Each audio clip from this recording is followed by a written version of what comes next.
Okay. Yo. What up? What up? What What's up? What up? going on? What's going It is on? WrestleMania 40 weekend. You know what I mean? It's Mr. Best 40 weekend. You know what I'm saying? Mr. Best of Mania 40 weekend. You know what I mean? For the festivities, yes. My birthday is on Tuesday. You know what I mean? So is Grace got a love one with a birthday on Tuesday too. You know what I'm saying? Shout out to you know what I mean? Her and her son. You know what I'm saying? Got me and Grizz in the building. Bring him up real early in the building. Know what I mean? But yes, y'all. All right, this is birthday month, birthday week. You know what I'm saying? Now, let me clear up something real quick. Let me say something real quick, right?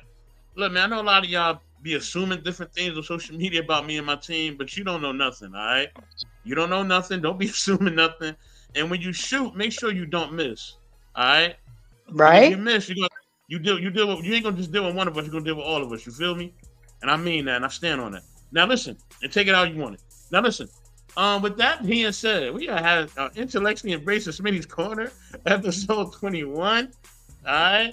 Nah, man, we don't want no problems, man. All right, we out here chilling. You know what I mean? We about to go on vacation and all that. We chilling. You know what I'm We're saying? just My man embracing said we each about to other. go That's shopping all. and all that. We chilling. Yeah. We just doing our shows and doing our art and all that. You know what I mean? We filming like my man Grizz. You know what I'm saying? That's all we doing. You know what I mean? Sipping on the Corona. You know what I mean? That's all we doing. We relaxing. You know what I mean? Let us chill, dog. Don't bring it to that action because you really don't want it on that level, please. Now listen, let me get a quick shout out for the cause for the pause. All right, pause for the cause. As you know, the link is pinned in all of the networks throughout our network. Okay, throughout our beautiful network, it is pinned in every corner. All right.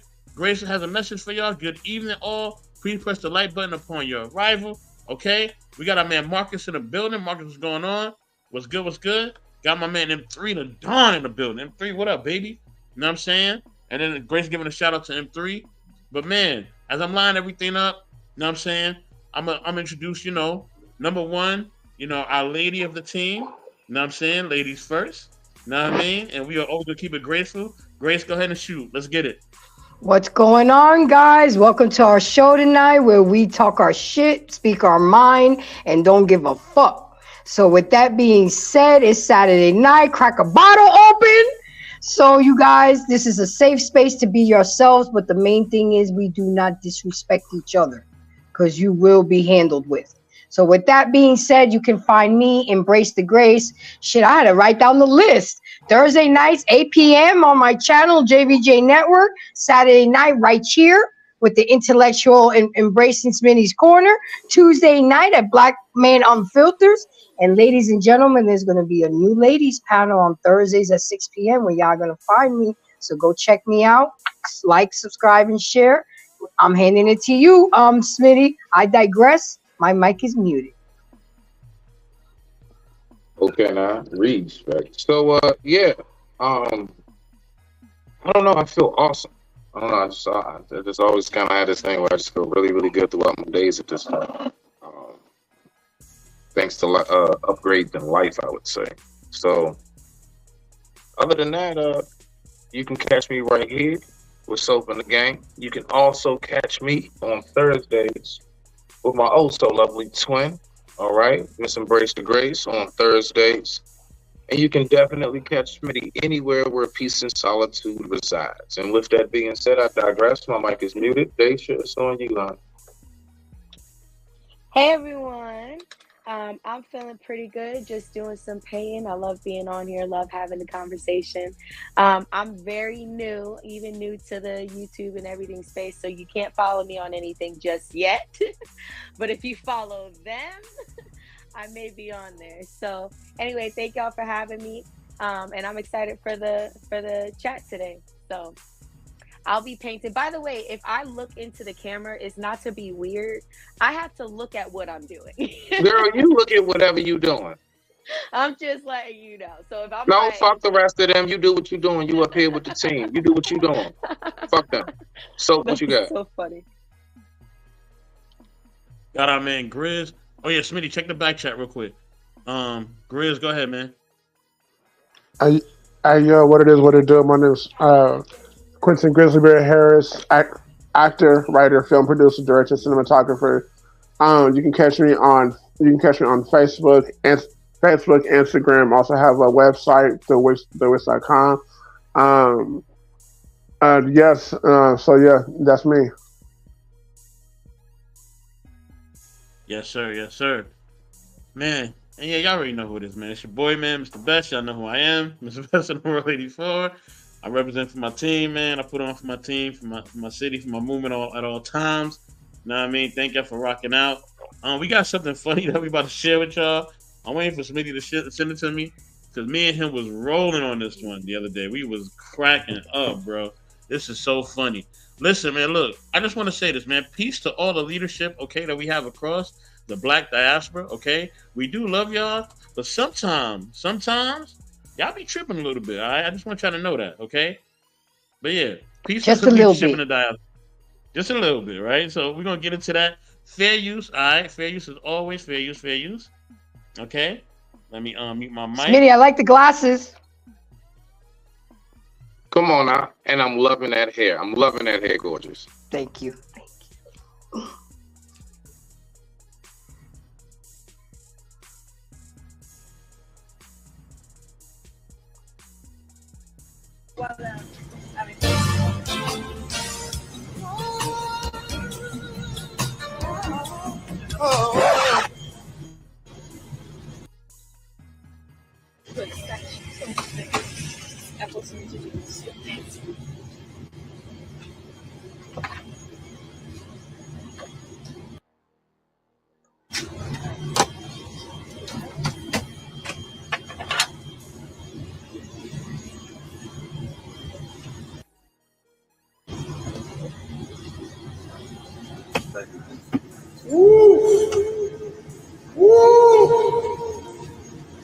Lord have mercy.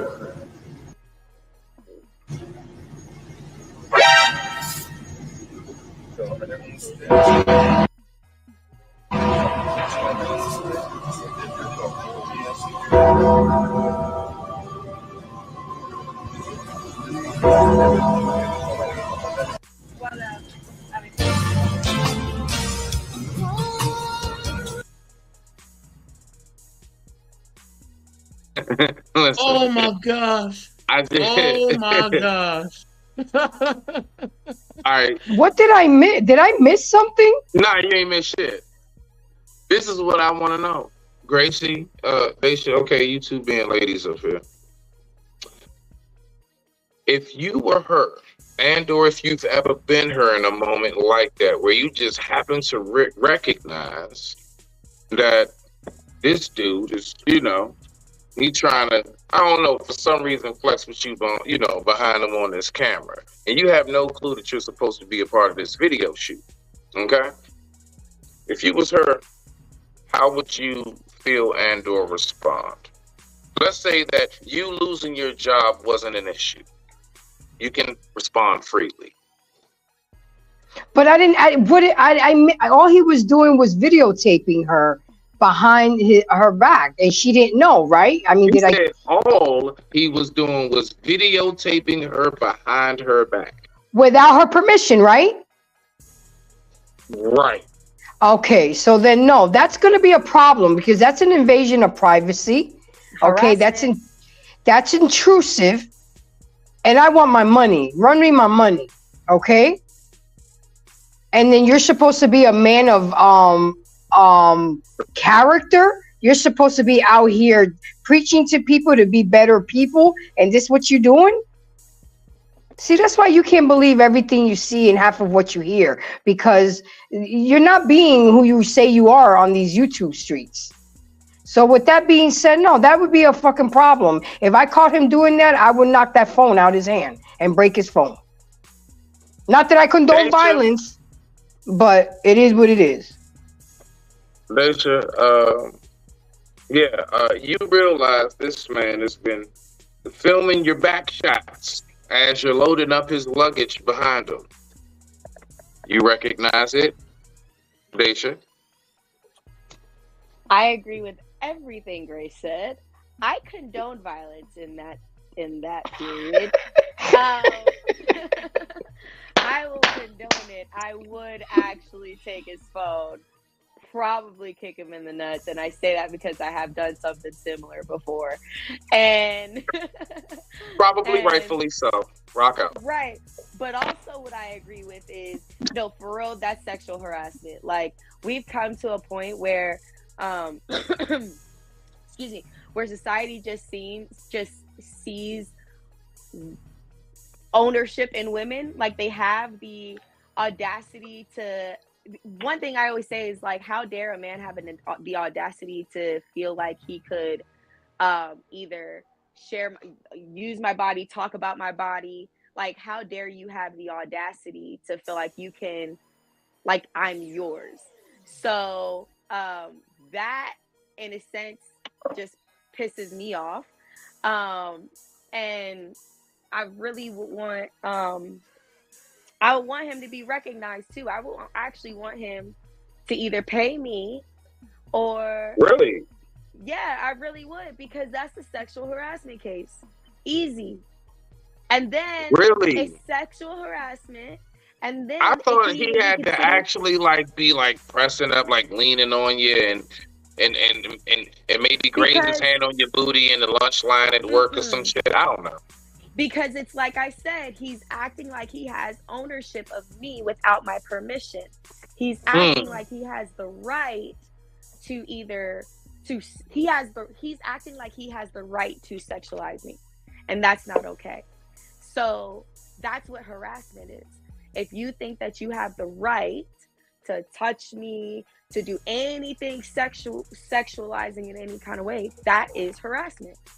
So Okay. I don't think it's just some. Kai Renee says it's a reach. I don't think it is. You'd be surprised how much money you could get off of it too. Honestly. And that So Me Too movement, that's all I'm saying. That's all I'm saying. But it's That shit is sexual wild. harassment. And it is. I know what it is. All you gotta say is one word. So Honestly, what though, you got like on Me this Too whole movement. thing? If I don't know, Daisha, are you finished? Want to make sure. Oh yeah. I'm just saying it's sexual harassment and it should be treated as such. Okay. Now salute. And I'm glad you also did. Go ahead and stay tuned. We got an awesome show for you tonight. Thank you for tuning in. I appreciate you. All right, now, Grizz, what you got? What you got, big dog? Me. Okay, Okay, now, so Chopper, me. get your ass up here, girl. Me personally, as a videographer, I would never ever condone that. And if I saw a guy doing that, I'd be like, "Excuse me, sir. You know you got to run her money, right? You gonna know you're about to." And like, if you don't take that phone down, either A, you can catch these hands. C, like, look, you got choices. One, you can catch his hands. Secondly, you can put the video. Actually, you can erase that video. Let me see that you erase that video, and we got no problems. But if you Okay. continue to do so, I would tell the authorities. Okay. All right. My man coming through with the stand-up nobility. So, you just so happen to notice that that's what this creep-ass dog nigga's doing, and that's your girl. How do you respond, sir? Man. So I'm really trying to avoid like certain situations, man. I'm almost 40. I'm really trying to dodge a lot of things. I am. But man, it's gonna be Oh, hard not to man. put my hands on this guy. Oh my gosh, it's gonna be so hard. But you know what? Wisdom is the key, right? Wisdom and knowledge is something that you have to use. So so he wants to use a cell phone. I'm gonna use a cell phone now and expose him. Mm. You know what I mean? And now once I expose him, I that's forgot worse about than that. any type of me putting my hands on him. You know what I mean? Especially as a public figure, now he's finished. You know what I'm saying? So tell me the curry, Ooh. Devon Curry. Oh, I What thought up? you What were up? What thinking up? more along my lines. Take your phone and shove it down his throat. Okay, never mind. You That would actually, my yeah, bad. that would be My nice bad. though. My That'd bad. be nice. My bad. No. 15, 20 years ago, we definitely would have did that. But nowadays, you know what I mean? You know, we moving grown man style. You know what I'm saying? You know what I Oh mean? man. I'll Oh man. film him. I'll get that lawsuit going. Get that collection money from that lawsuit, and I'm be Okay. chilling, man. Okay. So I'll you be gonna hit chilling. I'll him make where a it public hurts in his service announcement and pockets. all that. Oh yeah, Yeah. yeah, Hit him where it's hurt. Yeah. yes. Hit him where it hurts. Okay now. Okay. Well, with that being said, with that being our intro video, so you said that you done pull some things up and you're gonna give us some fire tonight. So I said, all right, let's see what this man working with. I want to see what you got for us. So what we doing tonight, Sure. man? What we working with? Man, I got something coming for y'all real quick. I got three lovely selections for y'all. You know what I'm saying? Okay. I guess I'm in Let a me start surprise out. mood tonight. I like surprises sometimes, you know what I'm saying? Just not from, don't just walk up and tap me on the shoulder, nigga. Now it's just like, my bad. You know what I'm saying? Let me start out kind of mellow for y'all. Okay, now. Let me start out mellow for y'all to heat y'all up. All right, fair use, fair use. So there's a little message behind this. You know what I mean? A little something to keep it lighthearted real quick. So to my man Raldo the Ruler, salute Raldo. What up? What up? You know what I mean? Fair use as always. Let me throw up my banner. All right, and let's get it going. No, I'm trying to figure out how to do it. That a tree has to grow in two directions at the same time. Did you know that? Have you ever heard of the word gravitropic before? Phototropic? Never. Okay. So gravitropic means it grows away from light and towards gravity. That's the root system. It's gravitropic in nature. So the seed goes in the ground, and then the tree starts growing down before it starts growing up. Now, here's what's interesting. When the seed is under the ground, it's dark under the ground, it's damp, and it has resistance. The root system has resistance. It has to push through the dirt to go down further, right?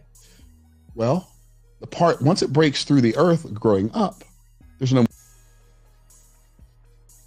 more resistance. And the part of the tree that's above the earth grows towards light and away from gravity. So the tree is growing in two directions at the same time. Okay, how does that help me in my life, though? That is one of the most beautiful pictures of the way life works that you've ever seen.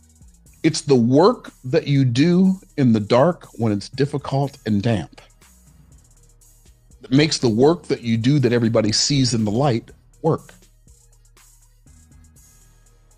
Now, everybody proclaims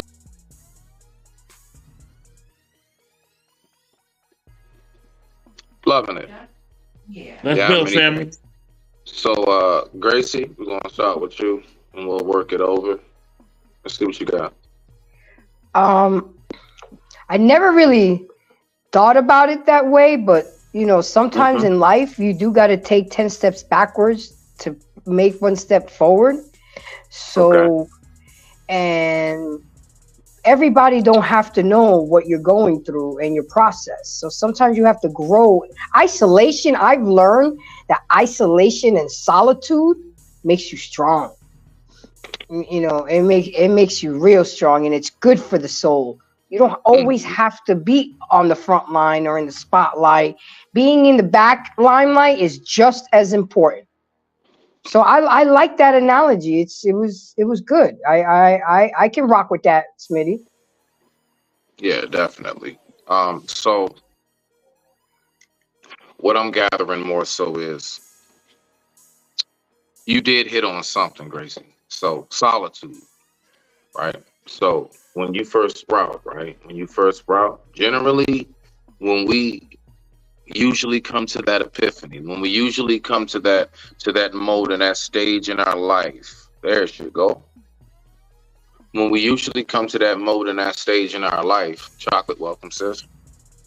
Usually what happens is that's at a time of solitude. And that's at a time where usually we may feel like we're in a dark place.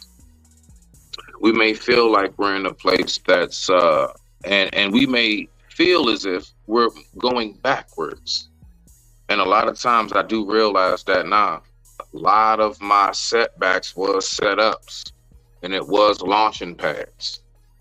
There's a lot that came into my wisdom. There's a lot that came into my actual experiences from having those times of when you're that seed. Now, see, the thing about it is that seed came from a tree, right? Usually most seeds are already, came from what has bloomed and blossomed before. So I guess that would be my parents, right? So then I come from that. I fall from that tree, right? And so now I'm this seed that's waiting to be able to bloom and blossom. I'm now into the soil. Now, during that time in the soil, I was once up high in the tree, nested very oh so comfortably in whatever this fruit was or what have you. Now, from whatever bird or whatever came by, now I'm one of the seeds that hit the ground. Now I'm in this dark place. It's cold, it's wet because down in the soil it's colder. So now I'm in this place and now I'm recognizing I'm not where I used to be. But then what happens? Of course, with the proper nurturing. And if I'm not disturbed, that's very important. Not being disturbed during that growth process. I feel like I'm cold. I feel like that I'm going backwards, but no, actually the root system is being very, very much so planted so that I'm firm when I grow strong and tall. So now that I'm growing up and outward, now that I've blossomed and bloomed, now I have my own fruit that those can, and then that process and that cycle continues. So I look at it much more in the way the process of one's growth, which, yes, I would say subsequently goes into the process of life. So with that being said, I digress. My mic is muted. Daisha, what you got? Okay, so I completely agree with both of you guys. I find that being rooted first is the only way to create a foundation for your growth. So basically, at some point, you're going to have to, like you said, at some point, it doesn't matter what point it is, but you are going to have to go through something, right? And one thing that I really stress to people is to allow it to happen. I know how it sounds. I know it's like, what do you mean? Like, you want me to take 10 steps back? Sometimes you really have to reevaluate, to reground yourself, to really dive into, like you said, your solitude. People forget that solitude is a beautiful place. It is so peaceful. You don't have to worry about anybody. You can be in your own thoughts, but hopefully in a productive way. Solitude is beautiful. And I feel like sometimes people are trying to reach up to achievement so fast that they forget the journey really starts at the foundation. And I say that too because, like, okay, so here's an example. Little vulnerable, not too much, but I had lost my job in December, right? And I had gotten laid off. Not my fault. It happened. Well, the whole time, I feel like I'm getting 10 steps back, right? I'm like, yo, I just had this great job. I had everything set for me. Like, all of a sudden, I got to rearrange. I'm saving up for a house. Like, all of a sudden, like, I got to use the house money. Like, you feel me? But what I noticed was all of that upsetness, yeah, it made me fall into more, into my own solitude. But guess what? In my solitude, and as I allowed it, I started painting more. And as I'm painting more, people are seeing it. Now I'm having opportunities over and over and over again. But if I didn't take that 10 steps back to reevaluate, to reground myself, to actually do something kind of productive, even though I'm in this dark place, opportunities wouldn't have happened. So I find being rooted first, working on yourself first, allowing some setbacks to happen because you don't know how it's going to project you, allowing that to happen, and then you watch how it flourishes. So that's my 2 cents. I'm muted. So. Got you. Hopefully Miss Polly come back. Salute to my sister, Miss Polly. You know what I mean? I'm glad she pulled up.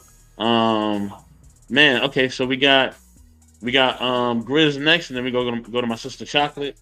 I know Chocolate gonna say a lot of stuff. Oh, okay, Miss Polly back. Okay, so we're gonna go with Grizz, Miss Polly, and then Chocolate. Go ahead, Grizz. Hold on. So Chocolate pulled up first though. I think you want the ladies to go first? Yeah. Let the ladies yeah, absolutely, yeah. Chocolate Let the women go first, bro. Go, and then Miss Polly, then Grizz can go. Grizz, you don't mind waiting after the ladies, right? Man, ladies first always. Absolutely. Okay, so rock out, chocolate. I What believe you got? I believe the same thing. All right, I believe the same thing. I was just trying to be, I'm trying to So be different tonight. You know what I you mean? good, bro. You good, bro. That's why I'm here, nigga. You can fall backwards, my nigga. Y'all I such got you. I fucking got you. Fall gentlemen. backwards. Look at Thank you, y'all. thank you. Look at y'all. All right, Miss Polly, what you got? And they said we don't. They said we don't have no women. That's what I they need said. more. I need more time. Continue on. Okay, Grizz, it's on you. See what So happens when we be a gentleman? We still get to cut the line. See that? See that? Instant karma. I'm still Instant learning. karma. I'm putting this. So for me, like being rooted, like what Miss Lady has said, being rooted is having a foundation is definitely key. And for me personally, after the 39 years that I've been alive on this earth, I have finally found peace in being by myself. Like my mom and my dad called me like, "Hey, you good?" I'm like, "I'm fine. Like I'm by myself. Wife is at work. Son is at school. I will literally have the TV on at a low volume, but I am doing a lot of editing. I'll be doing, well, for y'all who know me, I'm doing editing all day, and like being by myself, I'm perfectly fine. And also, too, you will have having to set. Hold on, I'm sorry, Safari, go to the other room, baby. Sorry, sorry, that's my son. But having setbacks does not mean you're a failure. Having setbacks meaning basically what did you learn in them setbacks? There's no such thing as failure.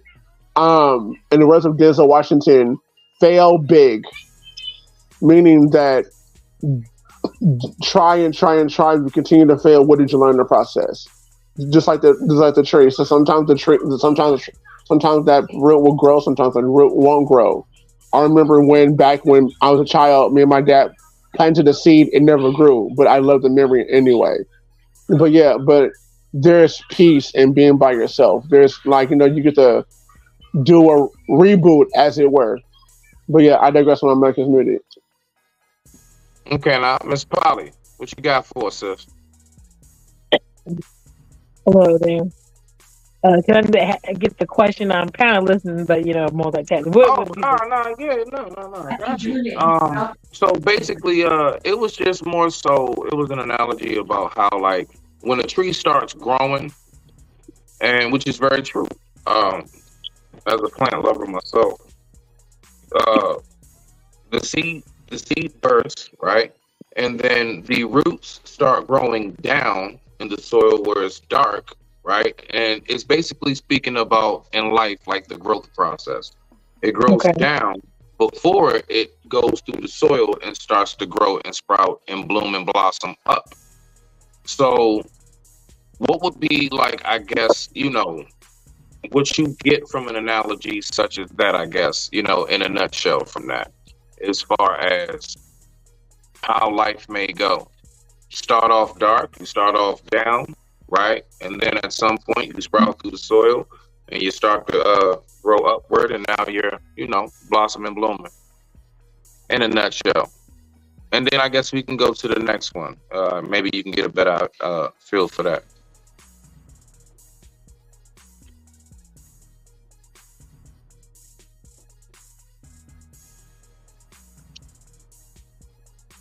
We'll give her a Best, second. you got something to say on it? Yeah, I think that we just have to understand that it's a process to grow. You know what I'm saying? Like growth and success. You know what I mean? Sometimes it's a process. Now, yeah, sometimes because we live in a technology age, things happen quickly, right? Like they happen super quick. Like it's like, dang, that popped off fit quick, and I done went viral and everything. Popped off. Salute to my man Stan. Salute to Foxy Moon Premier. Salute sister. And Hello. salute to Mr. Ruby Doll. You know what I mean? So yeah, so like we salute to Sister Ross. I see you in the building as well. Like Okay, guys. basically, like we just have to understand that growth and us trying to achieve things. You know what I mean? It will take effort, and sometimes the effort is not seen immediately. You know what I mean? Hmm. And if we're not being seen, we can't get discouraged. We can't get like downtrodden. Just enjoy the process. You know what I mean? And Right. enjoy the struggle, as they say, right? But within that struggle, it's a beautiful struggle. You know what I mean? Talib Kweli said that, I believe. Beautiful struggle, right? You know what I mean? It's a beautiful struggle. You know what I'm saying? For all my hip hop heads. You know what I mean? Enjoy that beautiful struggle and keep it going. You feel me? So, you know what I mean? That's my take on it. Miss Polly, it's on you, sister. Thank you. I'm sorry. Most of happened. Um, I will say, yeah, I do think I kind of agree with you. Like you said, like the process of getting better is that you have to learn from something, and there's a lot of times that okay, it's not all of us. Okay, I'll put that out there, but there's a lot of us who actually don't learn by just being told something. A lot of us learn by having to do something. And that's where it's kind of hard, I think, too, for some of us. We don't want to watch people go through bad things, but sometimes you have to allow them to do that so they can be better. And I think that's hard for a lot of people. I've even had partners, loved ones. I'm just like, yeah, I've told them several times they don't listen. It's cool because I'm trying to tell them, hey, I'd rather you not go through that. But I just watch them and tell them, hey, listen, you'll just have to go through it. And then once you get your resolution, you can come back. And the only thing I can do is give them grace by, I'm not going to tease them and taunt them and be like, hey, that was your experience. What did you get from that? And hopefully you can walk beside them and hope they don't get too crazy and out of hand.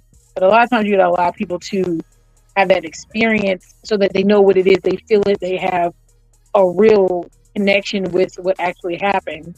Having empathy, is something that is very important. So you have to understand where they're coming from, not only in the mind, but actually have gone through that process yourself. So I think, yeah, you do have to learn, and then grow, and then you have to do it all over again, and then try different things out. It's like you said, it's a beautiful thing. But in those beautiful moments, you gotta still keep positive and pushing through, because in everything bad, there's probably something good, even if you don't think it's good in that moment. So it's just one of those things. Can I just land this whole topic real quick?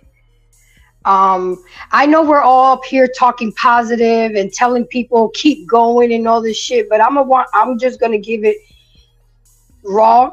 It's fucking hard, guys. It's not easy, and we have to just trust the process, because we don't see all the positivity while we're going through the storm. It's easy to talk once we get out of the storm. I remember my pastor telling me, Grace, you have to go through your test to have your testimony. So we tend to be very hard on ourselves. We tend to dwell a lot in the bullshit, and we just need to put our big girl and big boy pants on, and we have to get through it. We cannot give up. We have to stay prayed up. We have to keep God in the situation, because let me tell you something, guys, and I'm going to make myself vulnerable tonight. 2 years ago on my birthday, I was sleeping in my fucking car, okay? And I never thought at my age that I would be going through what I was going through. But life sometimes will knock you down to see if you're going to get up or you're going to stay your punk ass on the floor. So I'm just here to keep it real with y'all. It's all sweet and peaches and cream, giving positivity, but it's going to be hard, and it's not going to be easy, and you're going to cry, and you're going to go through some shit, and you're going to get fucked up. You're going to drink and listen to music, and you're going to go for a ride in your car, and you're going to go through a lot. My main thing is don't give up. Don't give up, because sometimes we got to take those steps backwards just to take a pinky toe step forward. But you just can't give up. With that being said, I digress. My mic is muted. Man, Grace brought the whole New York out of her this time. The whole New York just came out. Gracie, I love everything. I just remember what I was going through and the turmoil, and you know how you just in shock. I can't believe I'm going through this. I can't believe this happened. But when you got people that stick by, and then that's another thing. You learn who really is your friend and your family when you're going through shit. It's easy to be there when you're popping bottles and hanging out, but it's when you're going through stuff. That's when you know who your real peoples are. I was calling people not to borrow money. I was calling people to get my money back that they owed me. And they still turned their backs on me. But you know what? God got me, and the ones that stuck by my side helped me through it. And now I'm on the other side, and I'm still going. I have a good friend that keeps telling me, just keep going. And that's what the fuck I'm gonna do. I'm gonna have my Nike moment, and I'm gonna keep going. Well, see, Gracie, the main reason why I always do keep Can I saying come? that because I got you, Daisha. Yes, right after me. Oh. The reason why I'm always saying that, just keep Oh, going. okay, cool. Sorry, it was breaking out. Nah, you good, Is primarily, am I breaking up? Am I clear? I'm breaking up Breaking up a little bit. for real. A little bit. Am I Nah, breaking Smitty, up you now? good. I can hear you. I can hear you. I can hear you. I think Okay, now I'm y'all making both sure. kind of. Yeah, y'all both good. Y'all both good on my end. All I right, can hear both of y'all. so anyway, the reason why I be saying that is primarily because, like, I don't just say that to you, Gracie, and all the other people I say it to. I mean, when I say that, I'm really saying it to myself. You know, that's what I have to keep saying to myself. I know You that's know, right. Yeah. yeah, like, you know, being ran over by a train, that could take a lot. You know, that could take a lot about you, right? So it's one of the You main could have reasons gave why, up. like, You could have gave up on life, I Smitty. could have easily been curled up in the corner somewhere. You see, but no, I that's the main reason why I came here, and that's the main reason why I go so hard, and that's why I don't like a lot of excuses from folks and everything, because I'm like, yo, listen, I literally was like ran over and dragged by a whole locomotive, a freight train, okay, and I'm sitting here talking to y'all. I'm sitting here, I'm making plans with my lady in the spring. I'm sitting here, I'm still a father to my child. I'm sitting here, I'm still taking care of my home. That's So amazing, when I bro. hear a bunch of people, you know, that get to griping and crying too much, now I understand we all have our bad days, but like, if I can sit here and if I can still have the strength that I had within myself, that's why I be like, I don't want to hear nothing from you. Get your shit together, do what you need to do. Now I know it's not as easy for everybody, right? But the fact is that I do know that that's something that we all do encompass and have within us. Like, that's real deal. The main reason why I came to YouTube, because I'm like, you know what? Maybe somebody needs to hear from me as far as like what it is that I've been through, my journey on this, getting to the point where I can walk again. Because yeah, you know, for those who don't know, no, I'm not paralyzed the whole nine. So for me to be able to still keep going, that is something that I do believe that is something that should be spread. So when you say that, Gracie, nah, you're dead ass on point. It's not going to be easy, and people don't know, like, you know, those really really rough, gruesome, dark Brian, moments that you come go on, through boy. yourself when you're going through it. You know, so I do believe that when it comes to that, I guess you can say that like inner motivation, you gotta find some way to dig in yourself and grab it. It's in you. You gotta find a way to get it, and everybody taps into that in a different form. My form in which I tapped into it may not be the same way you do, but it does lie within you, whoever you may be and whatever you may be going through. But I digress. My mic is muted. Daisha, what you got for us, huh? I just wanted to add that, and actually, what I Gracie, you did this on your show, brought out the Bible, and I actually have mine right Hold here. on. And No. You good. No, I no, was trying Dave, to be you chocolate. keep going. I'm Keep sorry. going. My I'm sorry. bad. I could have muted my. no, you good. I just wanted to make sure. But anyway, one thing that I noticed that the Bible says, especially with the classic prayer, like you'll be with me in the valley and you'll be with me in the high places and all that stuff. Well, it never says that God's going to take you out of it. It just says that he's going to take you through it. He's going to be there while you go through it. So that's where, like, when people say have faith,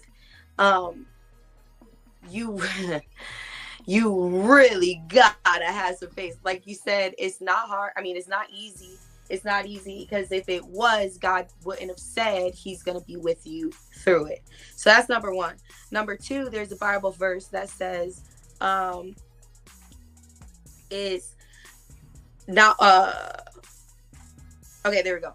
Not only but we rejoice in our sufferings, knowing that suffering produces endurance. Endurance produces character. Character produces hope. And hope does not put us to shame, because God's love has poured into our hearts through the Holy Spirit who's been given to us. But what I like about that is that I like the suffering produces endurance, and that then builds character, and then that then builds hope. So I really like the idea that, okay, no, it's not going to be easy. No, I am going to have dark moments. And I'm saying this from experience too, because I have bipolar, and that brings you to dark moments without even, you can't control it. Like, you genuinely can't control it. But I remember, even though it's not something that I can control, what I can do is allow the lessons to be learned, allow God to get me through it, and really allow it to produce, I know it's not easy, it's easier said than done, but to really give my faith some endurance, because every single time, like, God really does come through in some way. Like, I know that obviously, like Smitty said, God came through. He's alive, he's walking, he's planning. God came through.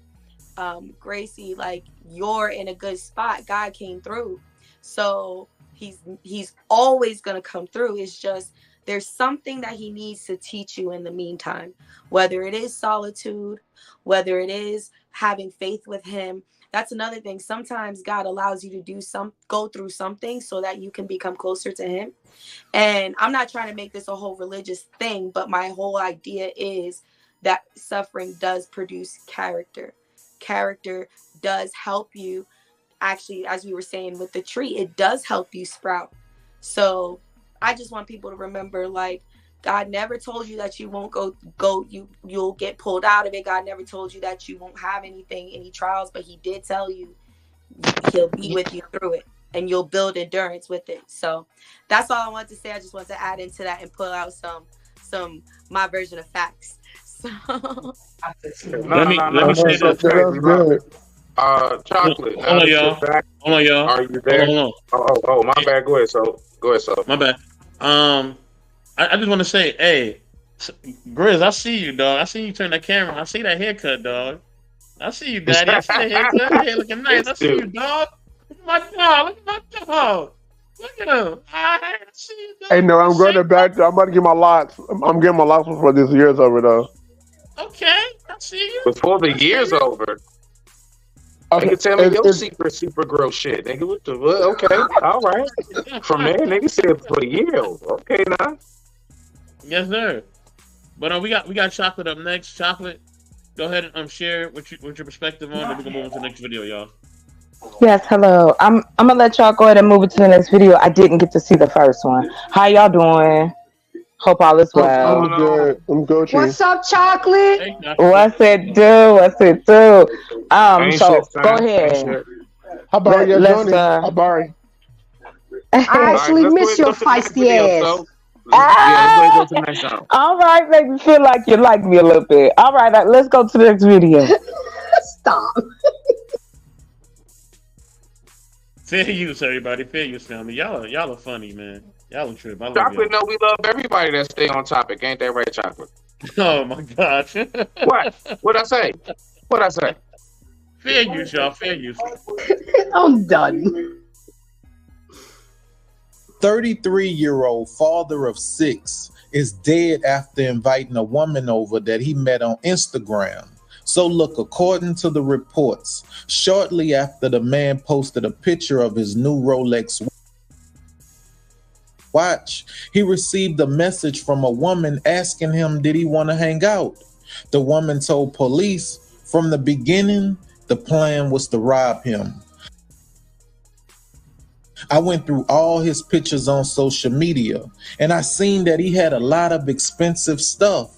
He dressed very nice, and he had a lot of high-end clothes. And he had a lot of jewelry. So I told one of my friends to come with me, and we could take it. And that's what we tried to do, but things didn't go as planned. When we got there, we gave him a drink that was mixed with GHB. It was supposed to knock him out, but He wouldn't go to sleep. So we called 2 of our male friends to come over and help us. And I stayed in the room with him, pretending like I wanted to sleep with him. And my friend went to unlock the front door so the guys could come in. And when they did, they stabbed him. And we took all of his stuff. And the Rolex watches turned out to be fake. Listen,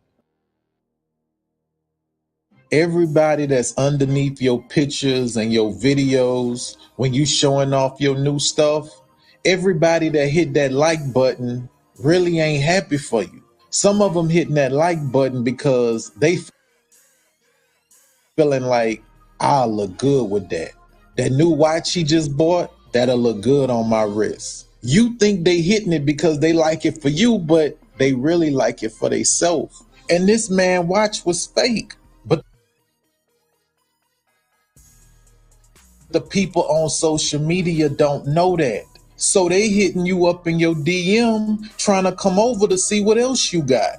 And she said, I was in the room pretending like I wanted to sleep with him while my girl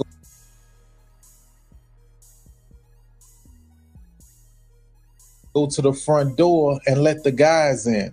Man, listen to me. Don't let social media make you feel like you need to post everything. Social media don't need to know where you live at. Social media don't need to know what type of car you drive. It's like we making it too easy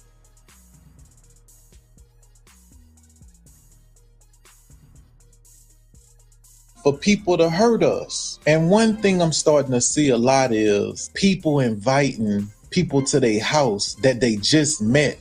I remember at one time your house used to be off limits. You didn't just invite anybody over. Even if it was a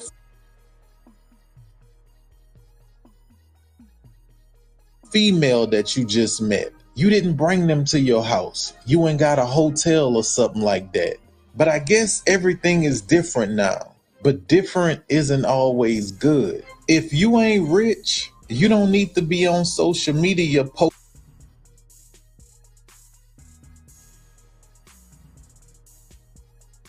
posting like you are. You don't need that type of attention. I know you think you do, but I'm telling you, you don't. These people will kill you over those fake Jordans. They'll kill you over that fake purse.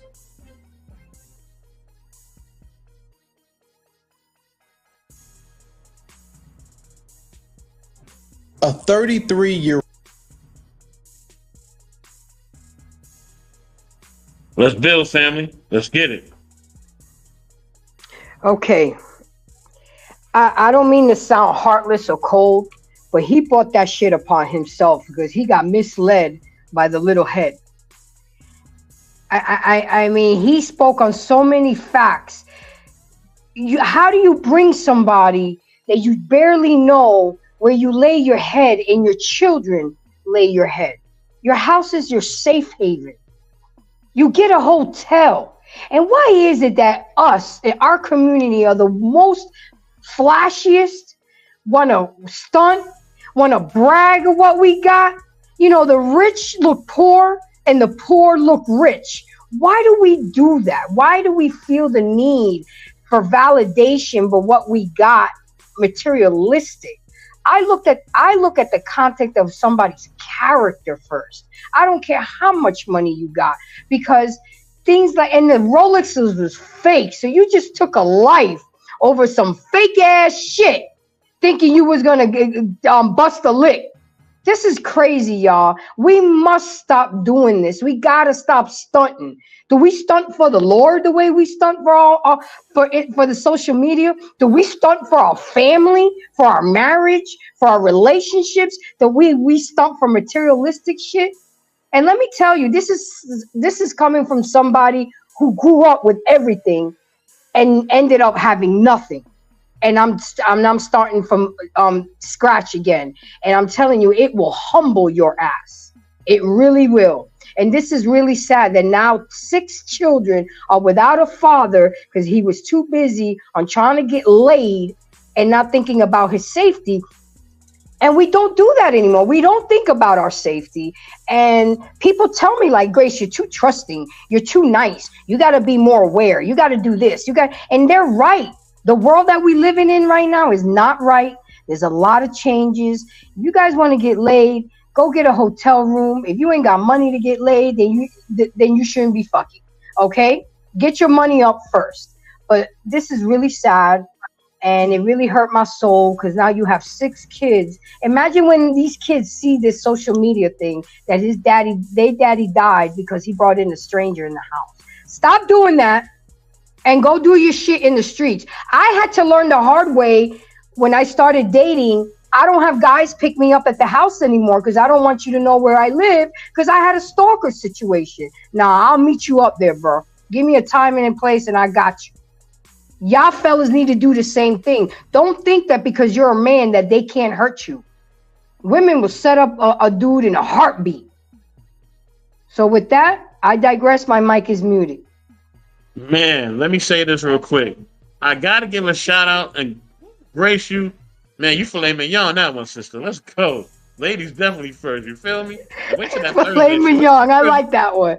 Hey, wait till them Thursday shows. Them Thursday shows are going to be popping. I'm telling you. I gotta give a shout out, man, to Mrs. Grizz, man, aka Pearl Harris. You know what I mean? Hey, girl, what's going on? Salute to Pearl Harris. I see you in the building.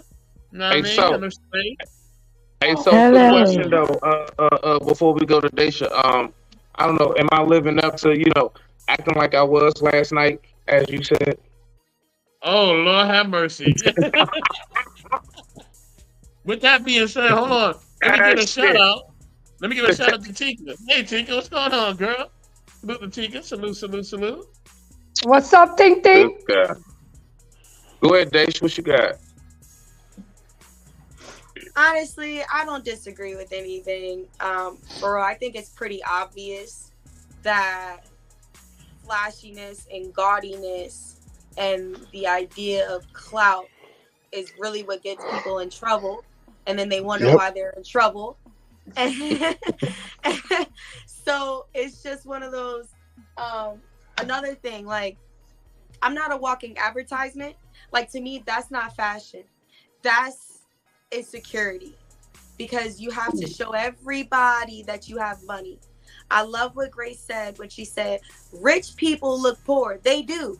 Steve Jobs wore a turtleneck and jeans every single day. He said it was because picking out clothes takes up too much time in his head.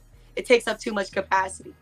Like, they have other things to do. So all the, like, holding the money up to the ear and flashing all this stuff, especially, like, you don't got no bodyguards. You're not Floyd Mayweather walking around with $1 million in the backpack and you got, like, 10 bodyguards around you. Like, you're not. So to put yourself in that predicament, I'm not saying it's his fault. I'm not, because nobody should die over some stupid shit like that. I'm not saying it's his fault that he died, but I am saying he did bring the wrong attention to him. And it's sad because that's the kind of attention that a lot of our community brings to each other. And then they wonder why sometimes they wonder why people get robbed. Like, it's obvious. They see everything because you're flaunting it. So that's kind of my idea there. And then it's just like, especially with the home thing, like, and trying to flex on social media about everywhere that you're being and introducing people to your home. Like, another thing is you're never supposed to post when you go on a trip. I don't know if people like actually do that, but you're never supposed to post as you're on that trip. You're supposed to post after the trip, because people will know that you're not home and they'll try to take advantage of that. So keep that in mind as well. Try not to stay vulnerable in those places and not make yourself vulnerable just by being extra for the attention. Like, I really feel like people I genuinely feel that insecurities is the root of so many things. Like, everything that you think of, ego, power, all that comes from insecurities. So that gaudiness and all that stuff comes from insecurity. So work on yourself. Understand what real rich people are doing. What do they look like? How do they carry themselves if you really want to act like that? And then don't do things for clout. So those are my opinions. And I'm sorry that he passed away. And I'm sorry that someone, man or female, I'm sorry that someone was so evil that they let money, something even simple, like I think Rolexes are like 20 G's? Was that like a car? Like that's it? You kill somebody a car, over a car? or SUV sometimes. Right. Like, so you killed somebody over a car? Like Pretty much. I'm gonna play this. Have you seen what's going on in Oakland lately? In the Bay Area? Oh yeah, people getting robbed over some groceries. People getting robbed and killed over a bag of luggage. Wow. On some dumb stuff. So yeah. Well, see, it's gonna be purge out here soon. I hope the not. But anyway, those are my opinions. Mic is off. You Gucci fan. So like, I was even talking about this earlier today on the panel. Salute, shut up, right? And it's like, it's just weird how we look at what money is, and it's like how we look at maybe even how a person should operate with money. And everything that this brother right here, in which they spoke about, and definitely living paradise to the black man, right? But this is the primary reason why, like, I keep my shit real neutral. I keep my shit real simple, real everyday. I just make sure I'm presentable. That's the number one thing. Daisha and Gracie, absolutely smack on point. People that really got money, they don't flex it by showing you like dollar bills or having to show you, as far as like whatever it is they can flex on at the bar or some dumb shit like that. No. People with money, they have property. They actually own things. They're not renting, they're not leasing. People that actually have money, believe it or not, are not always the richest people. People with money are also people that have great credit too, and people that can actually move throughout life. So, this whole thing about, when we talking about who's broke or who's this or that, I can tell you right now, I'm the type of person, like, I purposely and strategically make sure that I move in a fashion in which I want you to think I'm regular. Because matter of fact, yes, I am. Everyday regular, everyday average Joe. And when we keep on trying to like look at everything in life, like you have to move and operate just like everybody else does, that's when you get shit twisted. And usually, from what I know, that's usually the folks that generally have the least. And just like how they said, what did they get them for? They got this dude for some fake Jordans. The J's they got them for wasn't even real. So you did all that. Why? Because somebody did not know themselves well enough. Somebody did not have enough self-assurance within themselves to know, I don't even got to do all this shit for you fuck niggas. I ain't got to do none of that shit. I don't have to do none of that. But at the same time, there are times in life where, some people, they may feel like,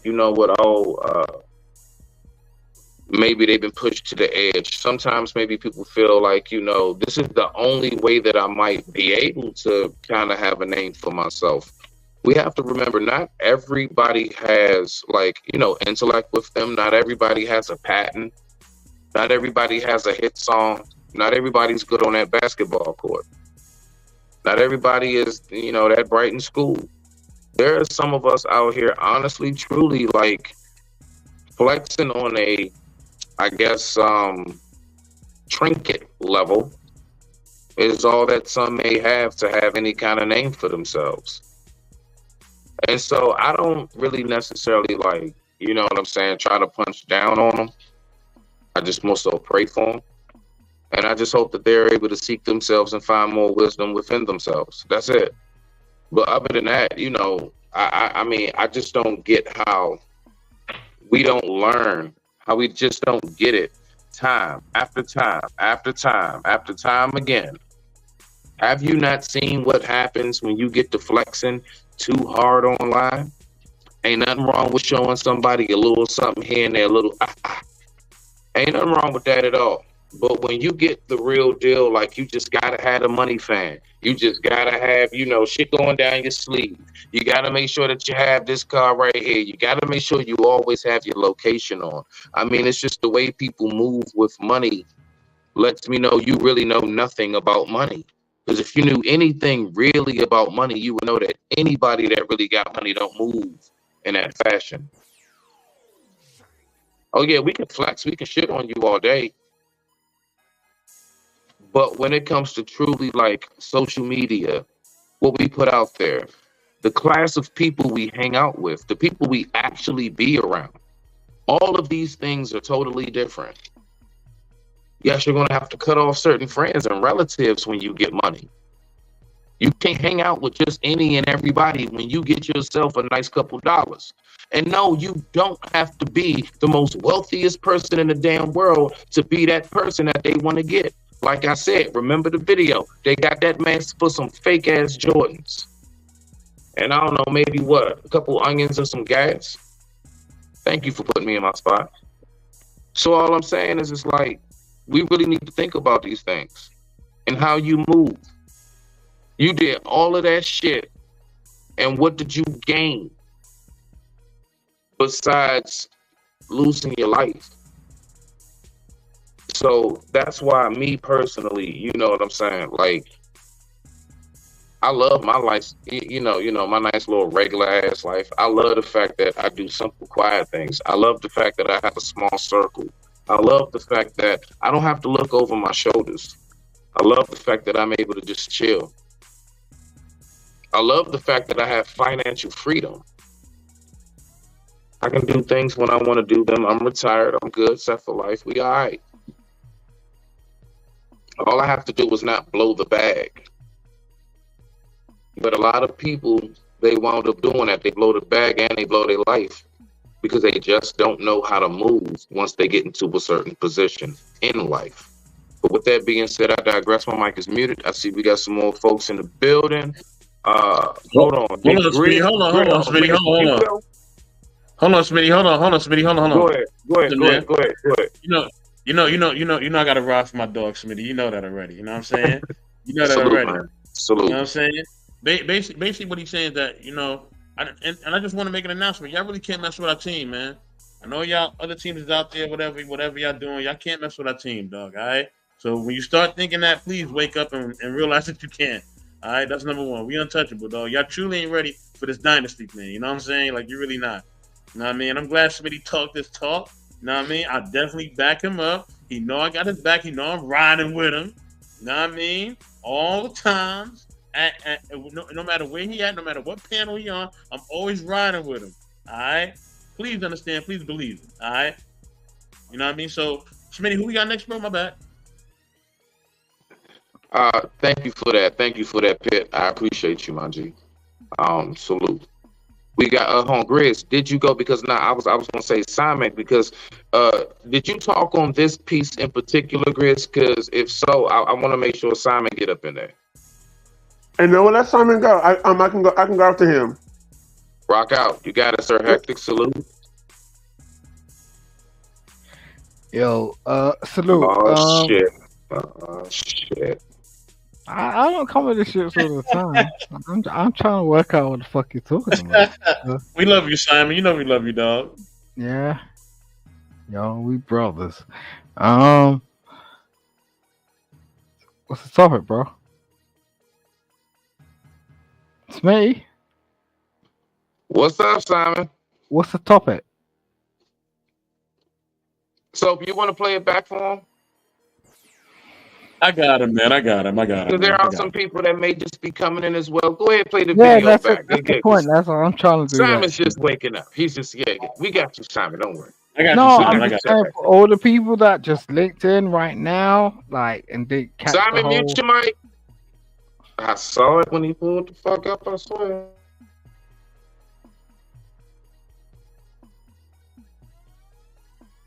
Father of 6 is dead after inviting a woman over that he met on Instagram.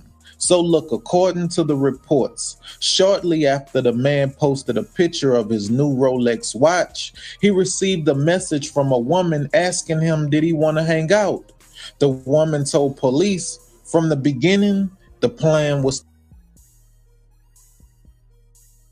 to rob him. I went through all his pictures on social media and I seen that he had a lot of expensive stuff. He dressed very nice and he had a lot of high-end clothes and he had a lot of jewelry. So I told one of my friends to come with me and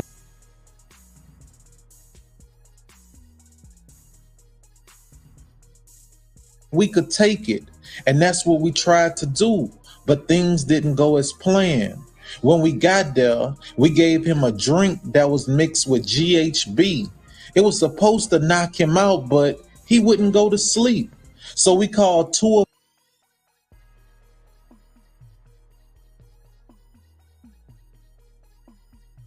of our male friends to come over and help us.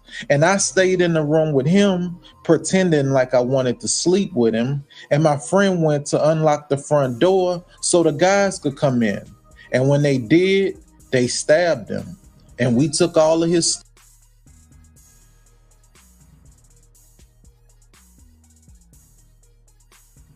stuff. And the Rolex watches turned out to be fake. Listen, everybody that's underneath your pictures and your videos, when you showing off your new stuff, everybody that hit that like button really ain't happy for you.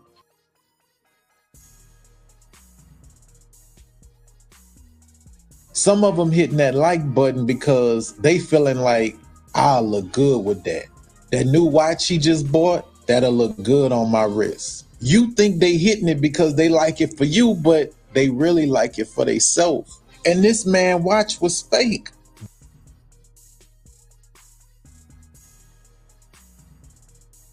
But the people on social media don't know that. So they hitting you up in your DM trying to come over to see what else you got. And she said, I was in the room pretending like I wanted to sleep with him while my girl go to the front door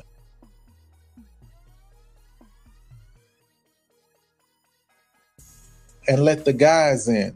Man, listen to me. Don't let social media make you feel like you need to post everything. Social media don't need to know where you live at. Social media don't need to know what type of car you drive. It's like we making it too easy for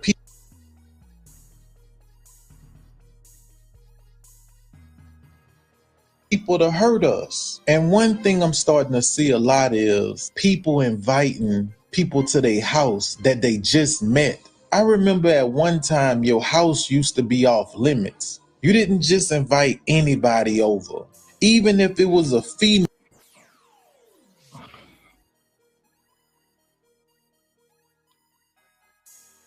that you just met. You didn't bring them to your house. You ain't got a hotel or something like that. But I guess everything is different now. But different isn't always good. If you ain't rich, you don't need to be on social media posting like you are. You don't need that type of attention. I know you think you do, but I'm telling you, you don't. These people will kill you over those fake Jordans. They'll kill you over that fake purse. A 33-year-old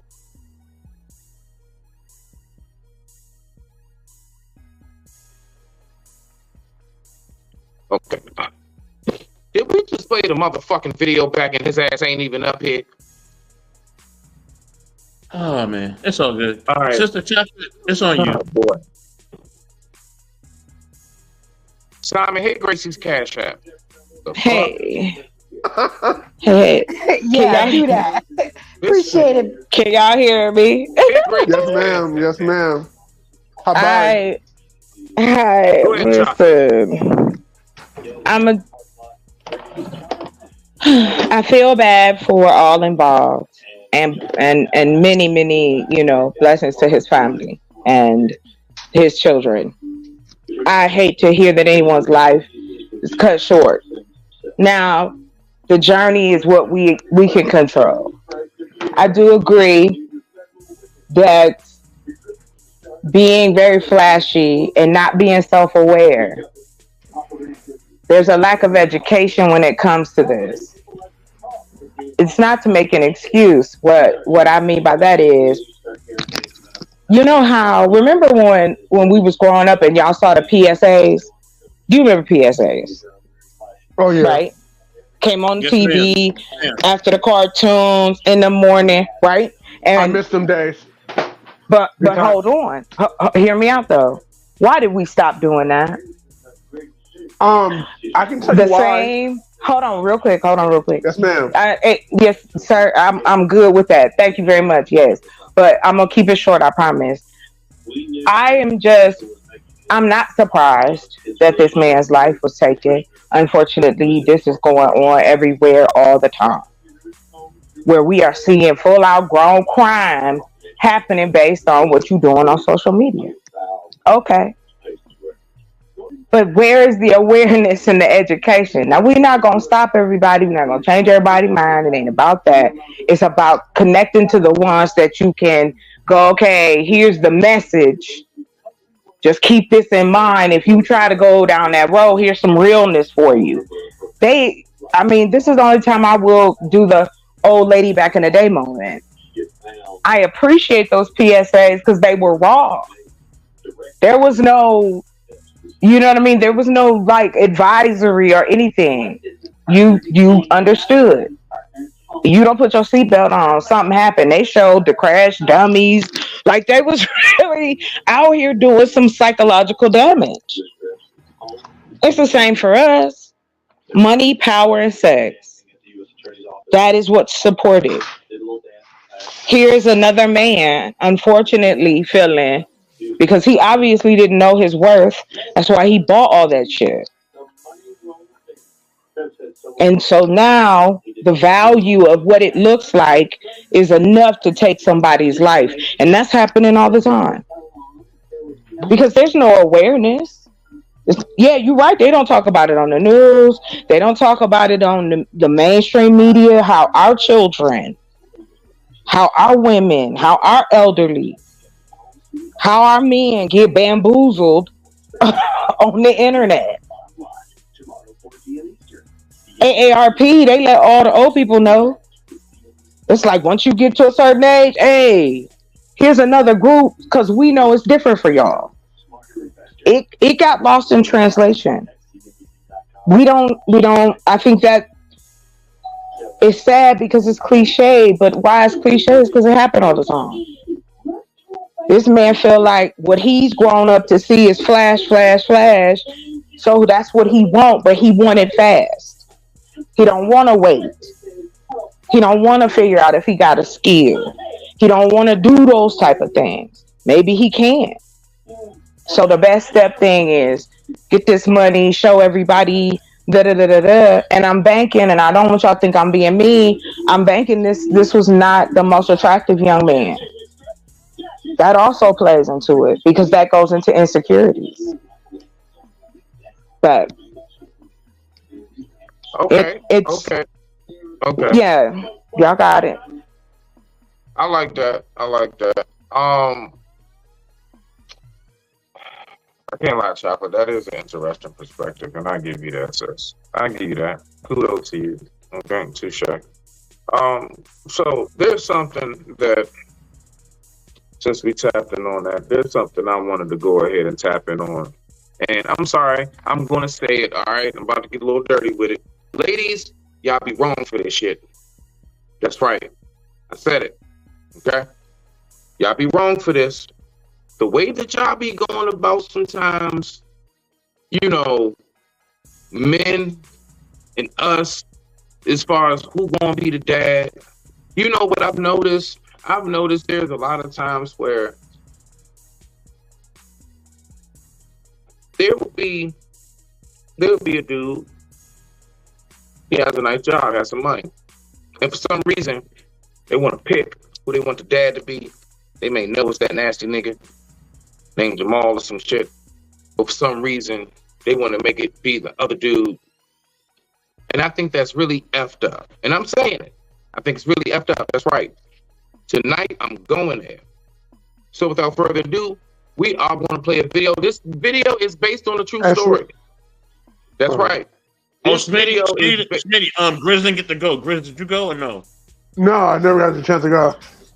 Okay, well, salute Grizz, also you go the ahead team. and go, and then we're going to get to this right here, and we're going to talk about some things, and I also got a few questions and shit like that written Salute down. the king So we can speaking get with out. Coltrane. Salute the king speaking with Coltrane. Salute family. Salute. Glad you pulled up in the building. Salute. Go ahead, Grizz. I was going to say, you know what? I'm gonna confess my sins right now. So I got a brand new drone. And so I got a brand new drone. I'm playing this. And this gentleman gave me a free drone because he does real estate photography. You know, we're talking business, talking shop. My silly behind posted on social media, but nothing came about it. By the grace of God. But I'm just saying, but it just goes back to say what y'all was talking about, but never post certain things on social media because you never know who's going to be there and stuff like that. But I just feel sorry for them. Your drone, Grizz? No. I'm going to play this. Let them catch my drone. They can catch these. I'm going to play this. They're going to know how much of a Saiyan I really am. Oh, shit. Okay. I don't go Super Saiyan on them. I'm not going to Super Saiyan 4, but anyway. We don't need damage and property damage to the neighbor's house and shit. You know you can't do no Kamehameha without at least hitting somebody's dandelions, okay? So I'm doing the galley gun. Yeah, just fly to the desert. Fly to the desert. And if they can't fly and meet you, nigga, they ain't worth fighting. That's how we gonna rock it out, Chris. But okay, yeah, Go ahead, Grizz. I'm gonna share it with you. So I just want to say that, but basically, I just feel like us as black people, we don't really like, because all right, I know, like, over certain 100 years, we've been slavery and all that type of stuff, and we need to make our mark in society and whatnot. But the thing is, I watch a lot of millionaire videos, literally, like my wife can tell you. Like, my friends introduced me to millionaire videos. I'm actually getting ready to read Rich Dad Poor Dad. But I've actually talked to a lot of people who might happen to be millionaires. I would never know because just like you said, they just ordinary and stuff like that. So, yeah, but I just doctors I see drive a Prius. Yep, or some low key of that nature, and and I just feel like us as black people, we get money, we're gonna go stupid with it. I'm just like, why? And so, like, we want to get the flashy around, to get the Rolex and stuff like that, post on social media and go stupid and whatnot, or what have you. But I just feel like this is going to sound really kind of insane, but I'm not sorry that happened because for the fact that you should never really post, like you should know the people around you, know the company that you keep, and sometimes your biggest haters are your closest friends. But yeah, I digress. My mic is muted. I'm gonna say it like this, man. I'm so sorry. I just wanted to. Can you hear me? Oh, yeah, I'm sorry. Yeah, I hear you, Chuck. Well, let me just say what I need to say real quick, and I'm gonna let you. I got you. I have to say, and then I'm gonna play the video. Look, man, stunting 101. I'll teach y'all to stunt. My wrist stay rocked up. My bench stay. Hey, listen, man. Look, the stunting 101 thing. Please, y'all, be careful when you're stunting. All right, because anything can happen. You know what I mean? Not everybody. Like the guy was saying in the video. There are people out here who really want to harm you. Okay, so please keep that in mind. Please keep yourself safe. All right. Being a homebody is sometimes the safest place you can be. And sometimes it's the best decision that you can make. It could literally save your life. Okay, and there's nothing wrong being a homebody. Being a homebody is great. You know what I'm saying? Why not enjoy your home? Y'all, you know, a lot of us when we live in major American cities, we paying a lot of money to stay in these houses. So why not be in it? You know what I mean? If you paying all that money for rent, I don't know how y'all just be leaving a place that you paying so much to stay in. You know what I'm saying? So look, man, enjoy the Because ambiance of niggas your be home. dirty and they don't want to clean up. So instead of cleaning your shit, you rather go pay all this money to go stay somewhere else. See, I know about you filthy motherfuckers. So enjoy the ambiance of your home, clean up your home. You know what I'm saying? And yeah, man, Smitty with like his don't be old out here. OCC, It's called a ODB. Swiffer. The Oh, Swiffer. Mr. Best, I also say Yeah, one man. last thing. Definitely. I'm gonna go to chocolate. And I'm gonna go to you, and then I'm gonna start the video. All right. But yeah, like please, John, please make sure that you are making sure that your safety is first. Grizz, mute your mic real quick. Mute your mic, Yes, Grizz. sir. Yes, sir. But Can yeah, you help man, me like on that? Can you help me? yeah, I got you. Hold on. All right, Grizz got his son turning Super Saiyan in that bitch. Grizz, mute Yeah, your mic. I got him. But yeah, but that's all I gotta say, man. Just please watch as well as pray, as my grandmother liked to say. You know what I mean? Chocolate, go ahead, and then I'm gonna get to Grizz. Go ahead, Chocolate. Well, I just wanted to respond to there was a part said about what we do as Black people with money, right? If you've never had it, what are you supposed to do with it? We don't. Where's that blueprint for anybody in our community? That's always been a question. That one, I see we don't have any financial advisors in the hood, but I bet you I could find an H&R Block down there. So it's like that's a part of it, educating our community. So not that it's so much as this won't happen again, but maybe this helps it go down. Maybe people ain't so quick to be taken advantage of and know what to do with their money and have options, even at that level, meeting them where they are. That's it. Okay. Grizz, you got one more point, Grizz. Go ahead and make your last point, Grizz. Okay, so I forgot to say, I think it was Miss Chocolate who said about the TV programs and like why people do what they do and stuff like that. I'm gonna play this. So anybody who was born in the 90s, born in the 80s, raised in the 90s. We had Eat the Cat and Power Rangers and X-Men and all that jazz. We had Fox and play this. So if anybody has read this, they legitimately took off everything because they really want to make us dumb and stupid because they want to make us robots. And so it's literally it's a sickening type of plan that they have in place. So that's why you don't really see all these walk across the street, all these things about looking both ways before you cross the street, know how to do this and do that, say no to strangers. We don't see none of that no more. Because I don't know what the agenda is, but I can let you know. That the people, the powers that be that run the entire world, literally the entire world, have a certain agenda. But yeah, I just want to put that out there. But I digress. My mic is mid. I holla. My G. Okay, now I'm loving it. So yeah, what we're gonna do, we're gonna take some time. Like I said before, this right here, ladies and gentlemen, it is based on a true story. That's right. This is based on a true story, and I just personally, I believe this is not right. It's foul, and I'm going there. That's right. I said it. I'm going there, and we about to rock out on this. So we're gonna see what's going on with this right here. I got a few questions as well lined up, and we're gonna see what we got. With no further ado, I digress. My mic is muted. Roll it. Fair use.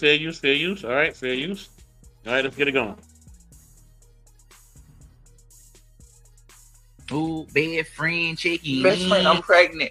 By who? That's the thing. It's between Jamal and Michael. Girl, if you don't name that baby Jamaica. Michael and flip a coin for responsibility. Heads Michael, tails Jamal. Girl, you're smart. Flip it up. Heads Michael the Pappy. I knew he was. I knew it. Hello, Michael. What's up? I'm late. Ooh, quarter dirty girl. It's tails. Happy birthday, boy. You thought I was gonna forget? My birthday was 4 months ago, girl. What you talking about?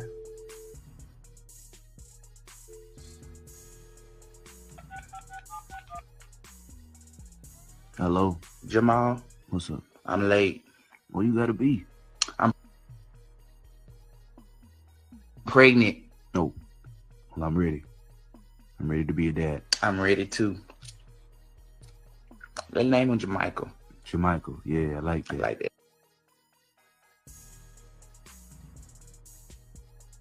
Ooh, bed. Now we're gonna talk about this bullshit tonight. I'm That's done. right. We're gonna talk about this bullshit based on a true story. Now, okay. First and foremost, what I want to know is this. This is what I want to know. Okay. What I want to know is, how do y'all get to the point where, ladies, please, Gracie, I don't know, Daisha, maybe you can tell me something. Ladies in the chat, help me out, because I'm just baffled, okay? All right. Why is it that even when it comes down to if that's my baby, and let's just say, for example, I'm old ugly ass Earl. Oh yeah, that's right. I'm old ugly ass Earl. Why is that if it's my baby, I possibly have to have some other man be the option to be the father? Why do women do that? Because I would say this, men, we don't have an option. If we get you pregnant, I can't just be like, I want it to be her. No, the baby's in you. So I don't have no option. So I don't think it's fair for us to not have an option. I don't think that it is right. That's right. I don't think it's right. And only thing I'm saying is that when it comes down to who is the dad and things of that nature, I just want to know, ladies, can you just tell me, why do ladies sometimes try to pick the man that they feel is a better suit, even though they know the dude that's not a better suit may more than likely be the dad? Why do women do that?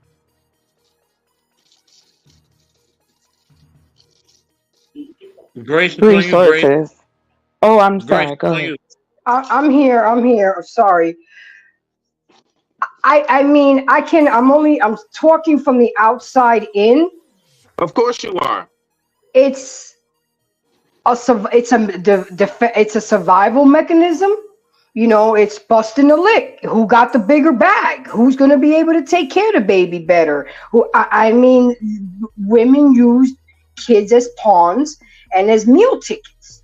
So of course you're going to get the one. First, you're going to try to get the one that has the most money. Mm-hmm. Then, if that doesn't work, you're going to try to get the one that has the best dick. You know, if you ain't getting money, at least you can lay it down right. And then if that don't work, you're going to get the square, the simp, who's dumb enough to fall for that bullshit. But again, Smitty, I know it sucks and I know it's horrible, but again, a lot of men, you know, the chick got 3 kids from 3 different other men, but then you shooting up the club.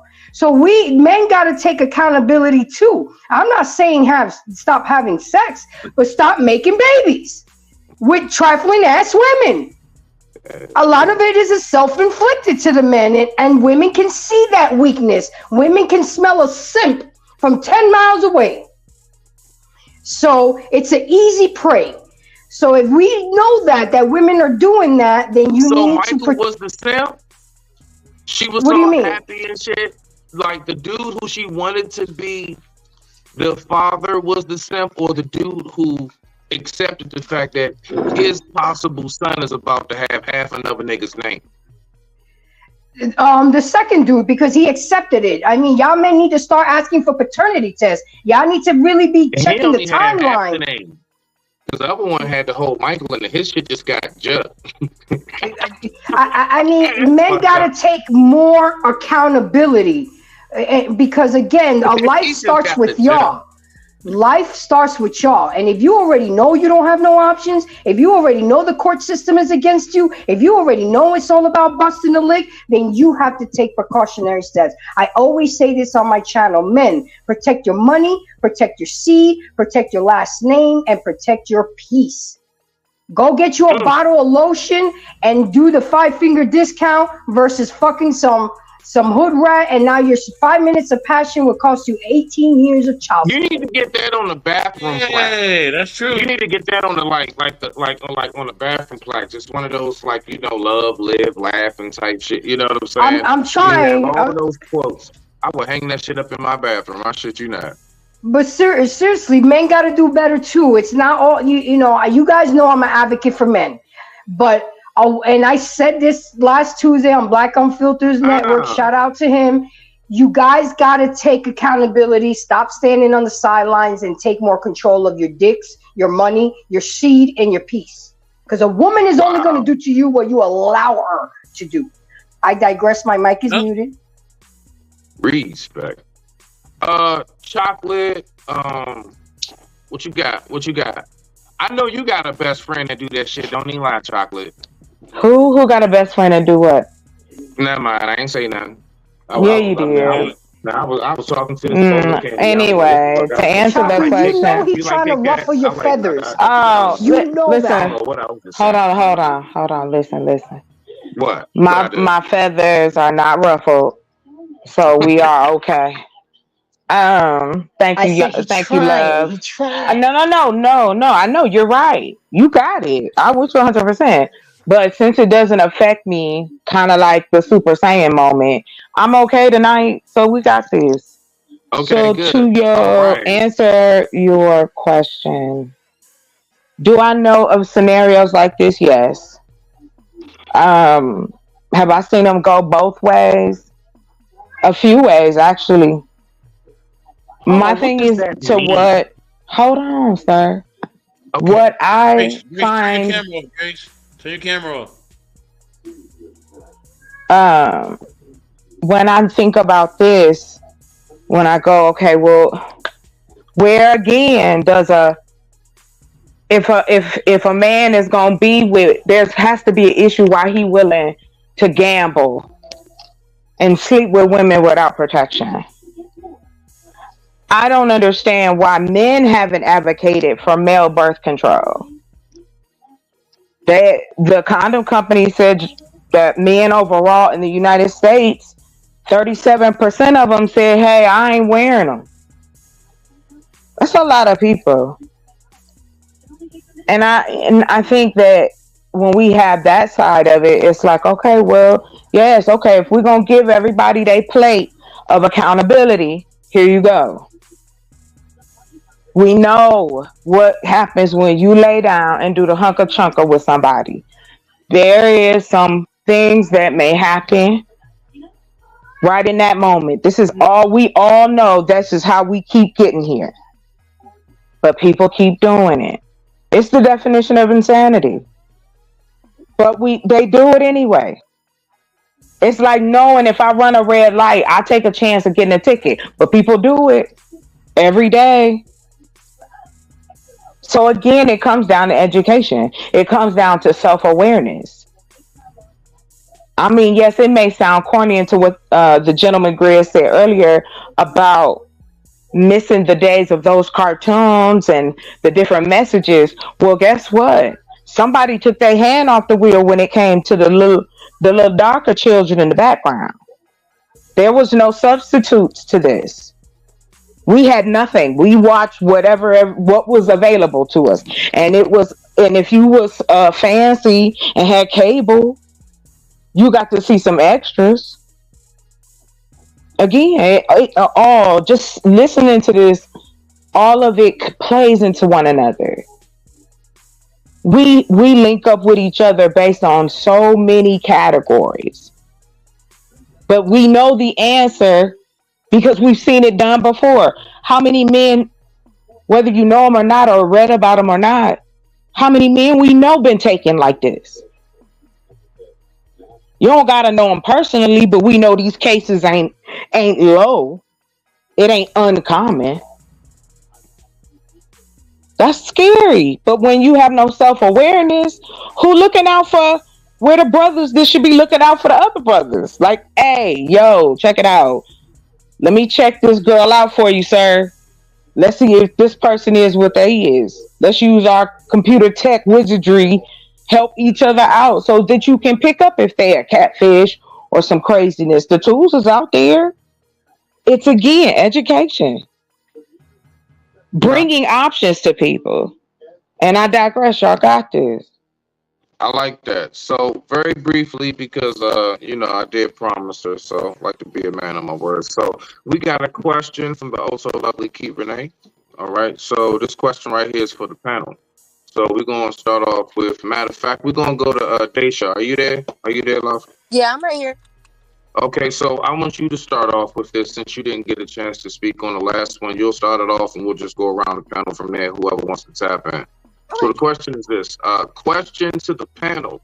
Can a person have insecurity and pride at the same time? At the same damn time. Absolutely. Talk about it, sis. Talk about it. Absolutely. Because all insecurity is that you want to be better. You want to be better in some kind of way. So even when it came to the unfortunately the guy who passed away, he was insecure. And why? Because he had to flaunt that he was better than what he thought he was. That's pride.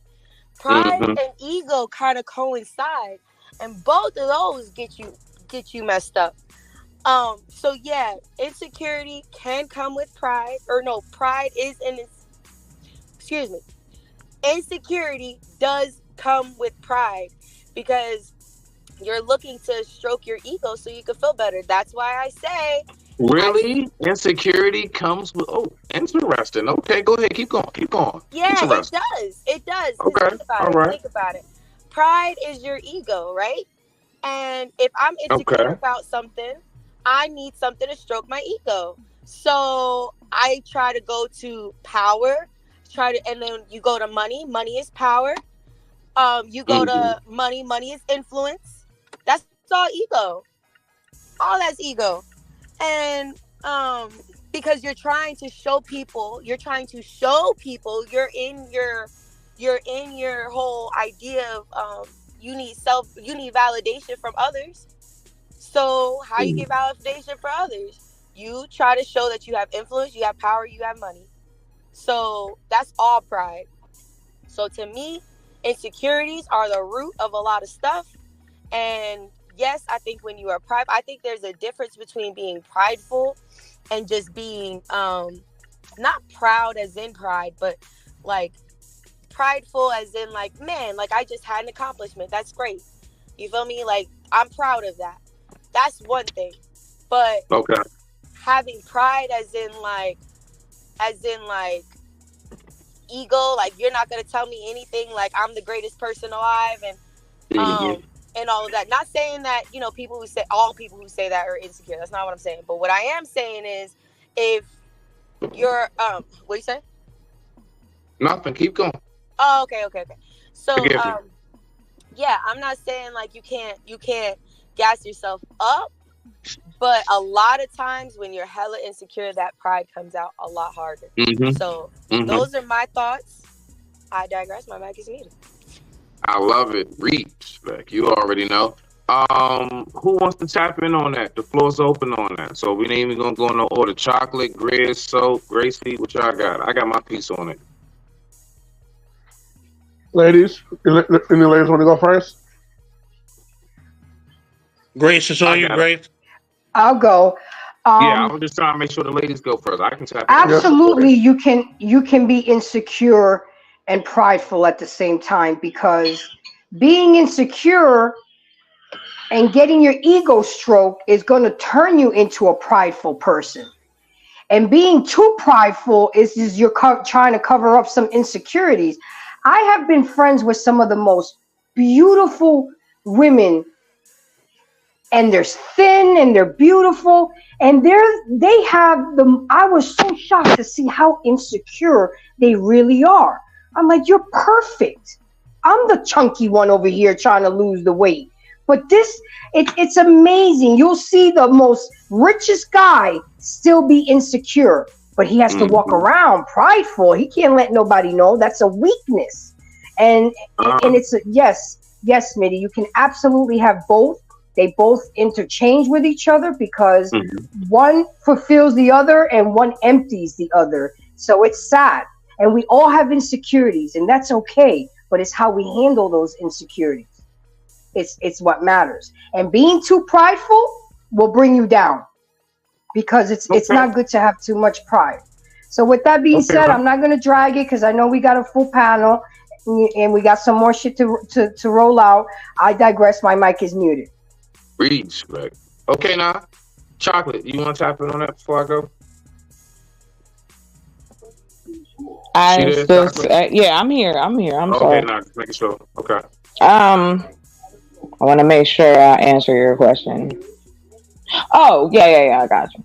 So, to me, I completely agree with that. Of course, yes, you can have several emotions and several things going on at one time. Your brain is just like your physical body.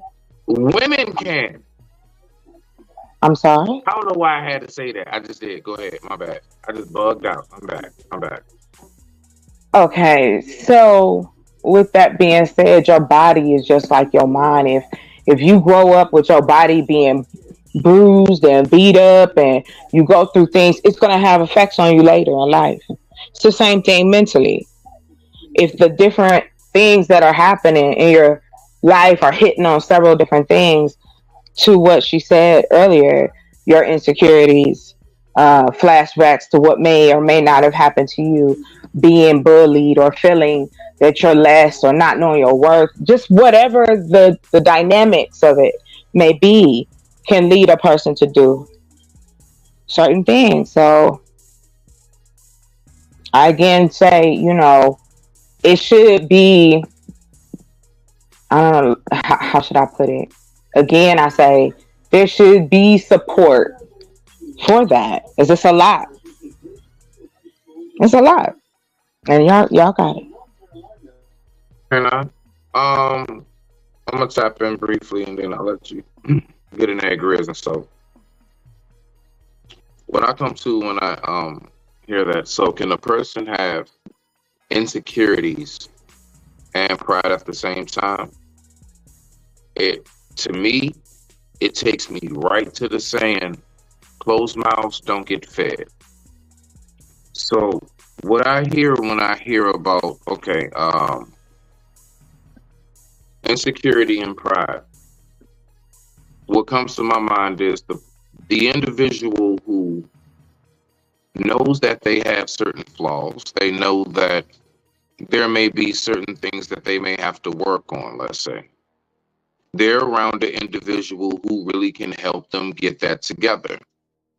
Either from not wanting to ask at all and being too stubborn and wanting to be able to say, I can do it all myself, and or the person who may have had bad experiences from asking for help in the past and it's thrown in your face, or people try to hold shit over your head the whole night. For whatever reason, that person doesn't want to ask for assistance. So what I see more than anything, like at least when I hear that, can a person have insecurities and pride at the same time? I would definitely say yes myself. And I more so see that is the person who just refuses to receive assistance more than anything. So yeah, basically closed mouths don't get fed. But I digress. My mic is muted. Rock out. Grizz, so what you got for that? Hold on, Grace, are you wrapped up in a blanket? She gotta.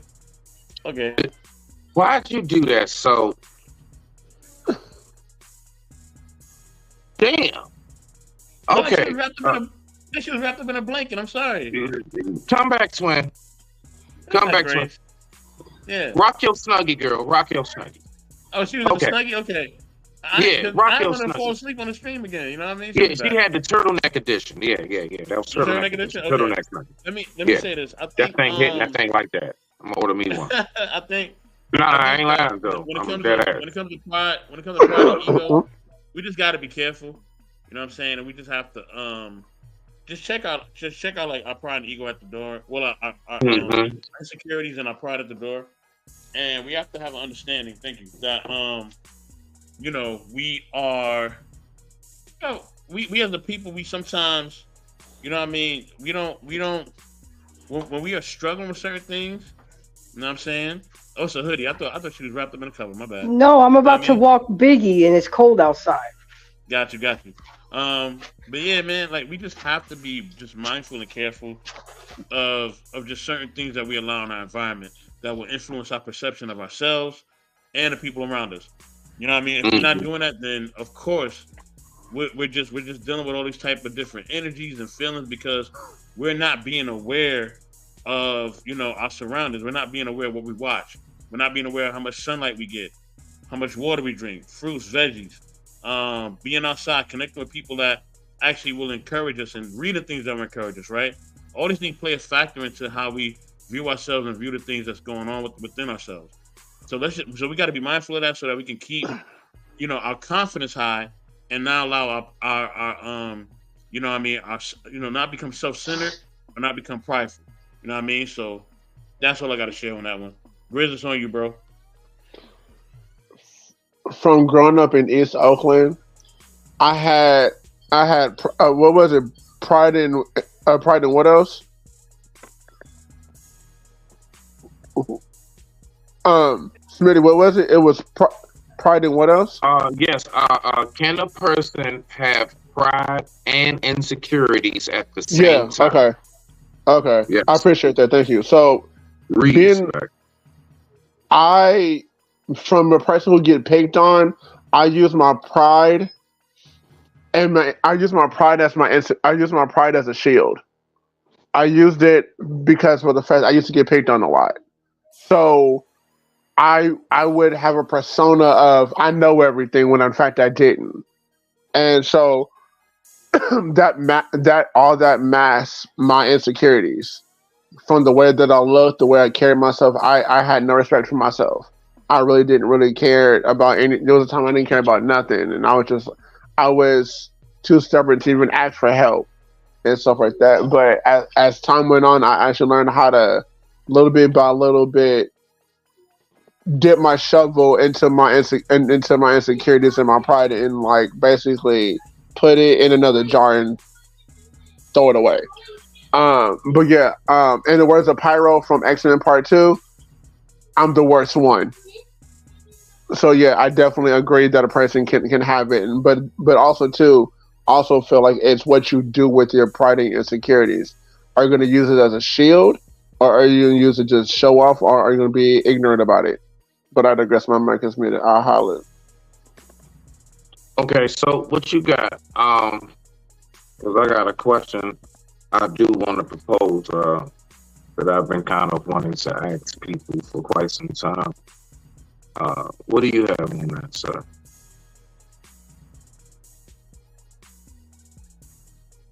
So, okay, so it might be gone. So what we're gonna do is we're gonna move forward. I want to ask this question. I want to propose. Gracie, are you there? Can you hear me? Yes. Daisha, you there? Okay. Right here. Okay. Chocolate, you there? Yes, I'm Okay. here. All right. Respect. All right. So I want to ask this question, okay? I want to ask this question because I'm really curious about this because I noticed that we do have a lot of people who are hurt, right? We hear that a lot. You're hurt or you need to heal. We hear a lot of talk about how people need to go to therapy. Okay, cool. So you know what I'm wondering? Because I hear a lot of these things are things that, people talk about from like childhood trauma, things of that nature. So my question I propose this evening is, does time really heal all wounds? Hey, That's Smitty. something that I definitely Damn, that's have a good been. question. Smitty, before you move Honestly. on to that, can I go and reiterate on the question that I asked about the pride versus insecurity? Just real quick. Oh shit, Key. Oh, girl, I ain't even see you pop up. What's going on? Okay, hold on. First, I gotta introduce you. Damn it. Okay, everybody. We would like to welcome the oh so lovely Key Renee to the stage. Stage. So, Kai. Clap, clap, clap. Hey, sis. What's going on? What's going on, fam? What up? Okay, now thank you so much for coming through. As a matter of fact, yes. Before we Hey, move family, forward, welcome since to you're the here, podcast. Salute. yeah, this is so this is the lovely person in the chat who proposed that question. So you go ahead and you can give us your take and you can reiterate it and give your spill on it and we can rock out from there. Go ahead, rock out. Okay, so the reason why I asked the question was because of that video about the guy who got robbed, right? And I feel like the reason why I say can somebody have insecurity and pride at the same time is because automatically when we think of pride, we think of something that is bad, right? Because there's scriptures that says that pride comes before destruction and, you know, a haughty spirit before a great fall. And everyone looks at pride as something that is just so bad, like it's egocentric, like, oh my gosh, like I'm better than you, I have more than you. But there's a different side of pride too. Sometimes pride, like if you look up the definition of pride, there comes like, I'm proud of the accomplishments that I've made. I'm proud of what I've done for myself. I'm proud of the work that I've put in, you know. So I think there's two different forms of pride. There's a negative and there's a positive side of pride. So I don't think it's all wrong. But I feel like that's very important to touch on because a lot of times people that are the good pride end up not wanting to look like the person that has the negative pride, and they stay in situations that make it look like that they have no common sense, like they lack awareness, they lack any kind of like protection, because I don't want to come off looking like I am better than anybody, so let me hang in this kind of neighborhood, or I got all this money, I got all this, I dress nice. Like I'm not the type that says you can't dress nice if you're rich, or you can't dress nice if you can't have a nice car. I feel like people should be able to do what they want to do with their money, but there's a certain level of common sense that needs to come a part of it. But a lot of times, especially in our community, we see a lot of rappers, like the majority of the young rappers that are getting killed is because they are like, oh, I don't want to leave my hood, I don't want to leave my neighborhood, I don't want to act like I'm better than somebody else. So they take on that negative pride mentality instead of realizing the positive pride is that I earned this. And now that I earned this and I'm proud of my accomplishments, I need to separate myself from this because, you know, I've worked hard for this and I deserve to be different. I deserve to not have to stay in the same kind of environments as people who don't care, people who did not do what they were supposed to do, that with life and things was handed to them.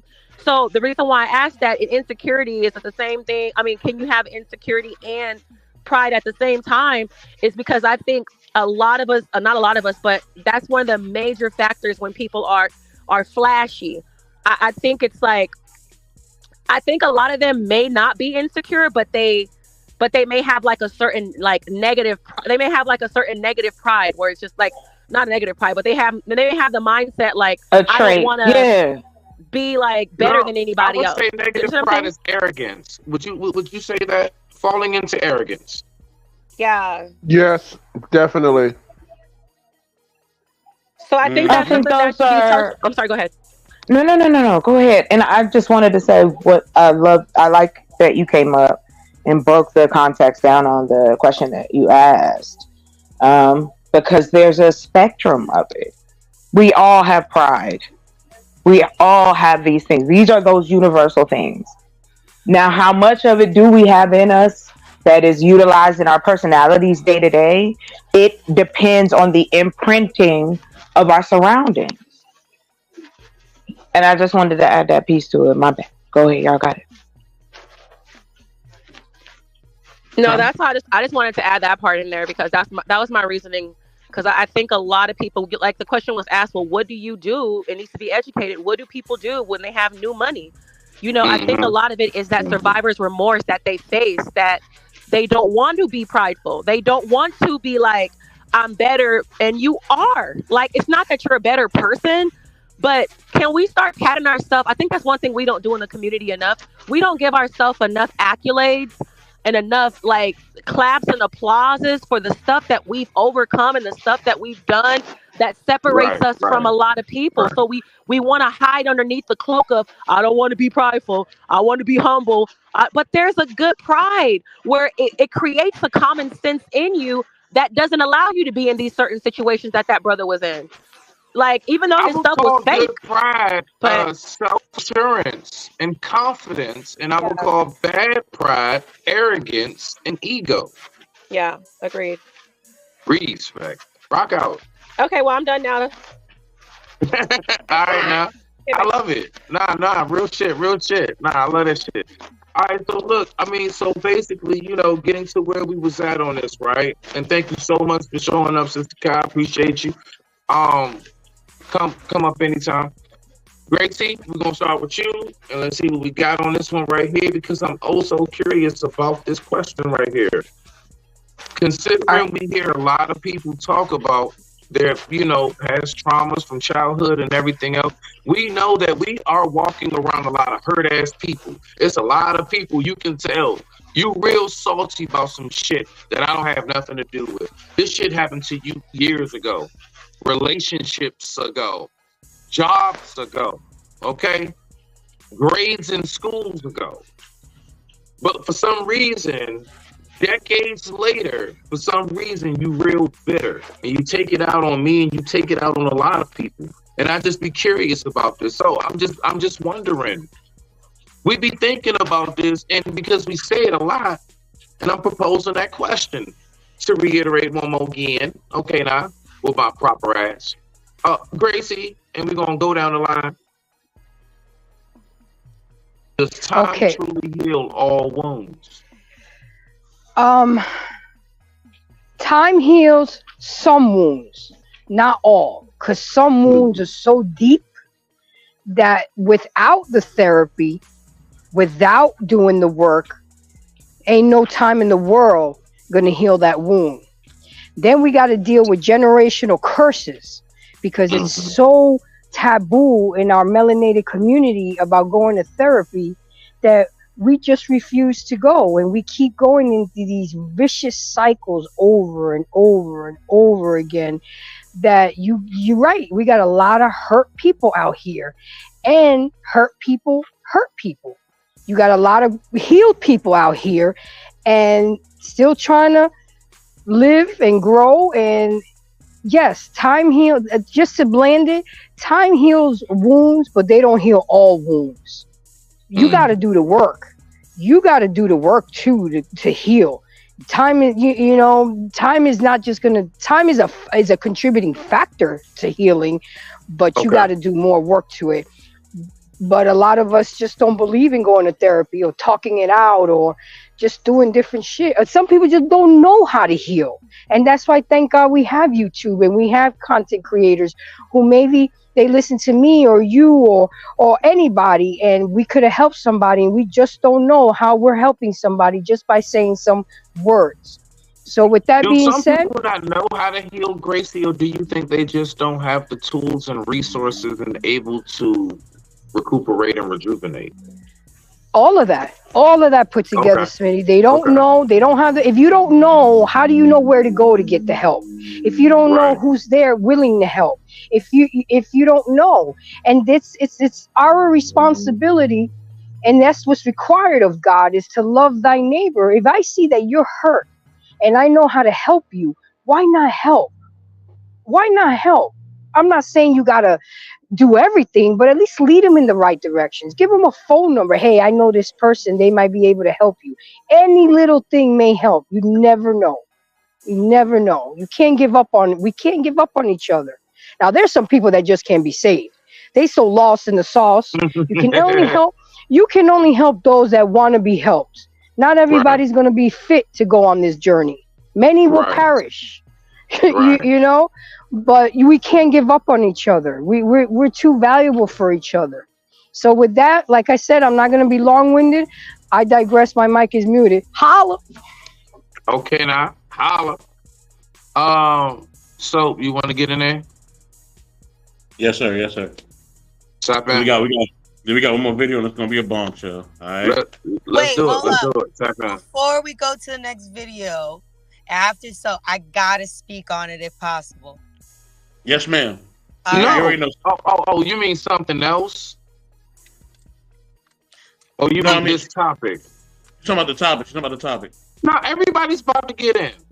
Okay, No, no, because no, he no. said, We gonna after go he, around the board. No, no. Everybody's getting in on this before we go to the video. okay, because he was like, yeah, I'm Oh about to yeah, go to oh the yeah. video. I Now we said, going wait a down the minute. line. Chocolate next. You know what I'm saying? Matter of fact, chocolate next. You and then Grizz. No, you good? Okay, I just want to be clear. Hold on. I'm Read, trying to man. mind. Proceed. Oh, go ahead, Chris. Go ahead, baby. You got it. I'll go Um, last. No, Oh, let ladies me first. Go ahead. let me just speak real quick, y'all. Don't y'all strip my man Grizz at being a goddamn gentleman. Go in front of the man if he say go. He's holding the door. He's Let me holding say the this door. real quick. You know what I mean? You know, I know I haven't really talked that much, but let me say this. I think that, man, when somebody cuts you so deep, sometimes it's just hard to really forgive them. I ain't gonna front, man. Some people cut me real deep in my life, but it's hard for me to forgive. I know y'all see me, you know, joking and laughing on here and having fun, but on some real stuff has happened to me, so it's hard for me to let it go. You know what I mean? Like, it's some real deep scars. You know what I mean? And I'm processing through it. Maybe one day I will completely forgive them, but nah, man. Like when you know that I'm at at the bottom, and you throw dirt on me, you know what I'm saying? Like that ain't something I could just let go. You know what I mean? Because I know that you really don't care about me. You know what I mean? Like you made it evident, and once you make that evident, then yeah, it's a problem. You know what I'm saying? So, you know what I mean? Like I said, maybe I'll grow to get to that point. You know what I mean? And I'm trying. I'm fighting every day. All my friends and people that's close to me, they know I'm fighting every day to be better. But it is a struggle. You know what I mean? And the struggle is I'm always struggling with my former self and then who I'm being right now as a man. That is always a struggle. You know what I'm saying? As Grace said, you know, fighting to be graceful. You know what I'm saying? And not be so gangster. But yeah, you know what I mean? That's a big thing, man. And you know, I like people that really encourage me, like somebody like Grizz. Grizz encourages me a lot, man, and just stay focused, stay positive, you know what I mean, and do what I gotta do. But we're gonna go to Chocolate, then we're gonna go to Grizz, then we're gonna go to Daisha last. Go ahead, Chocolate. Okay, question one more time. Please ask it. Just the question. Oh, Can time heal all wounds? Right. Okay. Thank you. Yeah. To what Grace had said earlier. Now, you know, in some cases it does. But what I see in society shows that it doesn't. The criminal actions and the things that we do to each other as human beings, we see that if you don't have any coping skills or an ability to know what the issue is, and then once you do recognize it, where do you go? Who do you talk to? Because when we also remember that we are in the melanated lifestyles of, you know, black and brown. We don't crack. We don't show our emotions. We started learning that as children. Yeah. So we were taught to hold the most horrible and heinous things, or to, as Grace has said earlier, you know, you got to be afraid if you got nice things. I remember my mom used to tell me, if you got nice shit in your house, don't move in during the day. Yep. And but one thing about some black and brown parents, they'll say some shit like that, but won't break it down. And then you're like 9 years old trying to okay. Yeah. So you won't wait. So you saying So you said. Yeah, right. So I guess it's like, again, I'm gonna just keep hammering it. We don't educate each other like that, because if everybody is on, because this is where I land, I promise. How is it that we want people to be open when we are also the same group of people who stay out of other people's business? Yeah, pretty much. Don't put yourself out there. You got that dynamic too. So it's like, oh, well, they just don't want to. We don't know. I'm not inside your mind. I'm not inside your body. It's going to be based on your words and your actions. Now, if they don't meet the criteria, what need to be happening, I need to be self-aware enough to go, okay, well, you got to go. We warned you, just, okay, you don't want to act like you got to go. But we have to get to the place of empathy for an understanding there is a lot of people who did not get the things that we even, just us. Think about the conversations we have out here with other people. Think about how many times you done talked to somebody and been on a panel and you're like, oh, wow, that man, that lady, they special. I'm glad that ain't me. You know, and that was the attitude. So it of course it's hard for people of our generation before us and the millennials and the Gen Xers. That's why we don't say shit. So we drink, we become promiscuous, we smoke, anything to numb all of that, because you're telling me I gotta put all that shit away, and if I pray it's gonna leave. Well, sometimes it don't. And then it shows, and then we take our hands off people and go, well, you know, you just don't want to change. And that's not the case. You know, Sometimes it's that's hard to really, change. of course. But if you feel safe and comfortable, that even within that judgment, of course we judge each other. But again, it's a spectrum. Grace could be like, I don't like her voice. She could be like, I wish she was shut up, right? She could, I mean, like, for real, like, that's how she could feel. That's funny. It don't change the fact that this is still my voice, right? It don't change the fact I'm still running my mouth. She just don't like it. Right. Now that's a spectrum. Now let's say Grace says she don't like my voice, and then she start making videos about me. Damn. Like, you know, she don't brush her teeth and she got dentures. You see what I'm saying? Like the spectrum, right? It can get, and we see it all the time. So I think that's why I keep saying, like, we see it in front of us. So the left, right, back, forth, sideways, everybody done something that's the same as you or like you. That's why we like YouTube, because the connections are, you're in reality like I am. But guess what? We really don't know what reality we are behind these avatars and behind the webcams. Right.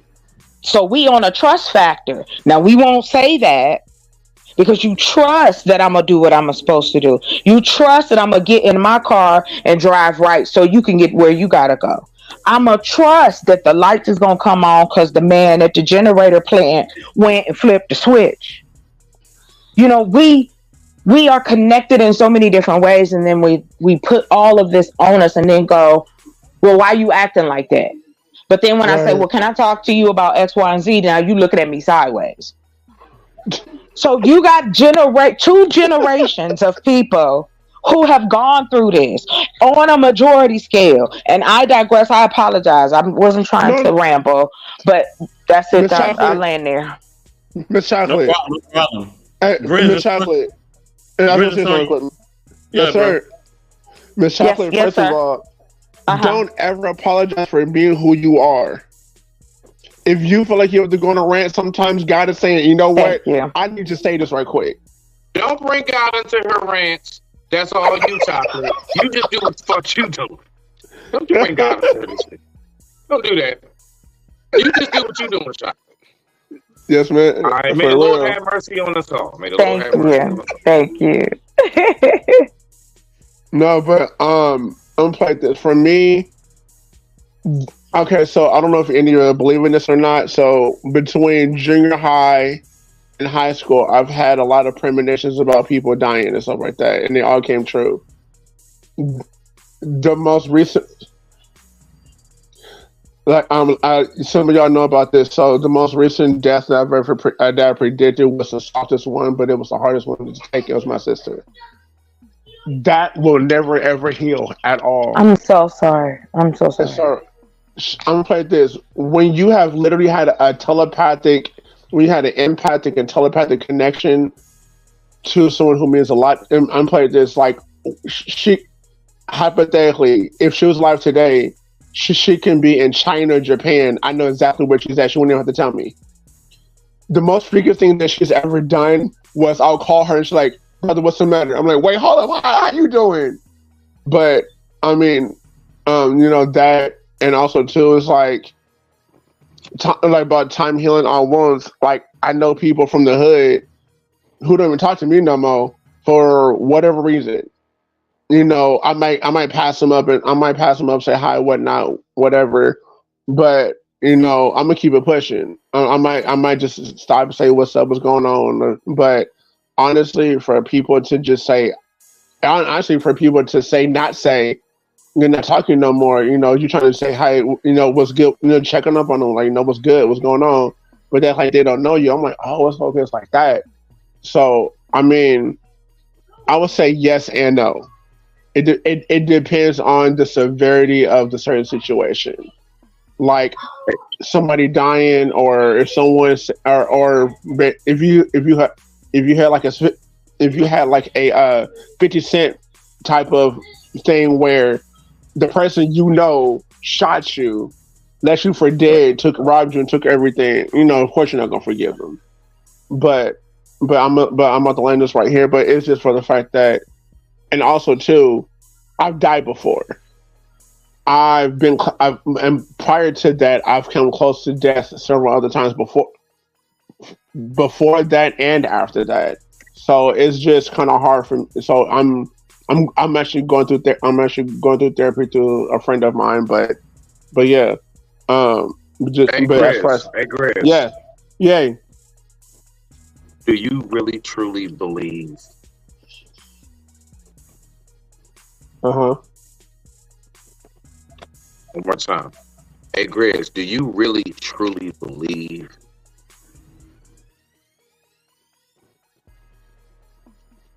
I believe what? I'm sorry. I'm believe in God, believe in the afterlife.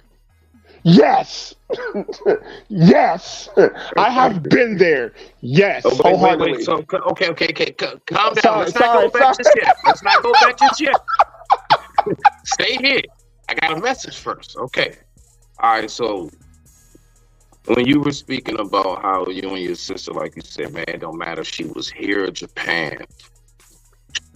Man, like it was like telepathy. You being a true believer, as you say, that's why I have to make sure I ask you. You being a true believer, you should know. When her spirit reached the collarbone, he ascended. You're right. When that took place, right? If you were able to, in this physical world, which in the flesh and the body, we are imperfect. When we shed this shell, that is when one becomes weightless, and that is when one becomes forever. So you should know that you all's connection actually should be a lot deeper. See, the thing is, you got to know how to transform and transfer the relationship. See, you got to move into that next room with her. It's actually funny that you said that. Trying to go about it. Hear me? Oh, sorry. Yes, sir. My bad. You can't keep going about it the same way that you have before. And the same way that you have before was in a physical sense. You have to recognize that she has shed the physical shell. That vessel is no longer, but she forever is. So all you have to do, see, now what she's waiting for you to do is to tap into that inner. See, now you got to go back. When you go back inside yourself, then there will be little things around you here and there, sparks and little nits. And for some reason, when these little sparks and little nits hit, it's always such at the right time in your life when you needed it to hit the most. And trust me, you'll be reminded that he's right there with you. So I just wanted you to keep that piece with you. But with that being said, I digress. My mic is muted. Rock out.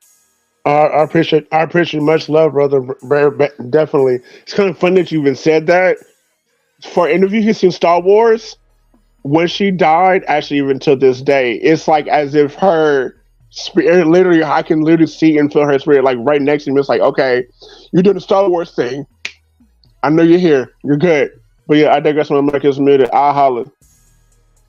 I want to read this real quick. We need to stop saying that time heals all wounds because it sets an unrealistic expectation and standard for us because we start blaming and questioning ourselves when it doesn't happen fast.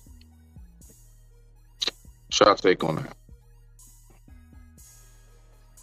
Okay, so first of all, I don't feel like time heals all wounds, but I do feel like time helps us to be delicate with our scars. So what I mean by that is, excuse me, things are going to happen, right? And there's going to be a time where there's going to be a time where all of that trauma is going to boil up, like we all said, and come out in all these different negative ways, right? But there's a couple things. One, we have to take, I'm not going to say that, but what I am going to say is I think we need to take more responsibility on our mental health because with all due respect, we know when something is wrong, right? I sometimes I don't like it when people say, oh, I have no emotion, but they're always angry. Like anger is an emotion.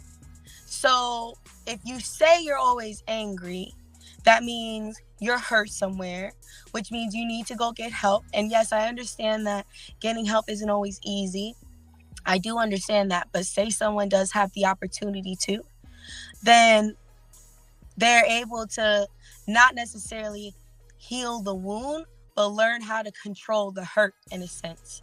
So that's why I say be sensitive to the scars because, like, for instance, when you have PTSD, right? Like I've been diagnosed PTSD from a whole bunch of shit that happened, right? And then I have bipolar on top of that, so it's a lot. But it's not that like I haven't forgiven. That's what the doctor told you, girl. Go ahead, keep going. That's what the doctor told me. Listen, I'm stable now. That's all I care about at this moment. That's really all I care about. Because that's been difficult. But the point is, like, I have PTSD from a lot of stuff, and that is what triggered that. I bring that up because that's what triggered the quote unquote bipolar. So, but I had realized something was wrong. I didn't think that therapy would help, but I had realized that I needed help. I went to this, it was called like Rediscover. It's basically like a free mental health clinic. So please, please, please actually look at resources that are around you because there are free mental health clinics around. And there's mental health clinics that will work with your tax bracket should you have one. So, excuse me. So anyway, I say all that to say, no, the healing is still there and I still get triggered, but now the triggering doesn't control me. So I don't feel like your wound is completely healed necessarily, but I do think that after time, you learn how to control the triggers. And sometimes the only way to do that is to go get help. But even with getting help, you have to take responsibility and saying, I do need help. And until you do that, you're going to be stuck in the same situation. Of course, you're going to be angry. You're going to be hurt all the time. Absolutely. Of course, absolutely. You're not going to heal anything. Like, time's not going to heal anything if you don't get help. Like, that's just it. Like, you're just not going to be healed if you don't get help. So, but you have to take that upon yourself to actually be ready to go do that. I can't force you. People can't, bring you to water, but you got to drink. Like, I can't force you to get help. But if you know you need help, take responsibility in that and seek it out, whether that's through God, whether that's through these mental health clinics, whether that's through one person that you can trust. I know not everybody can trust everybody. And then we need to talk about vulnerability for a quick second, because sometimes people think vulnerability is a bad thing, but if you have just one person, it doesn't even matter who it is, but just one person, or even I know how this sounds cliche, but a journal, or like if you write poetry, whatever it is, where you could just genuinely be vulnerable to say, I am hurt. I want to cry. I want to scream. I want to yell. I want to curse this person out. Like, be honest for once instead of just saying, nah, I'm good. Nah, it's fine.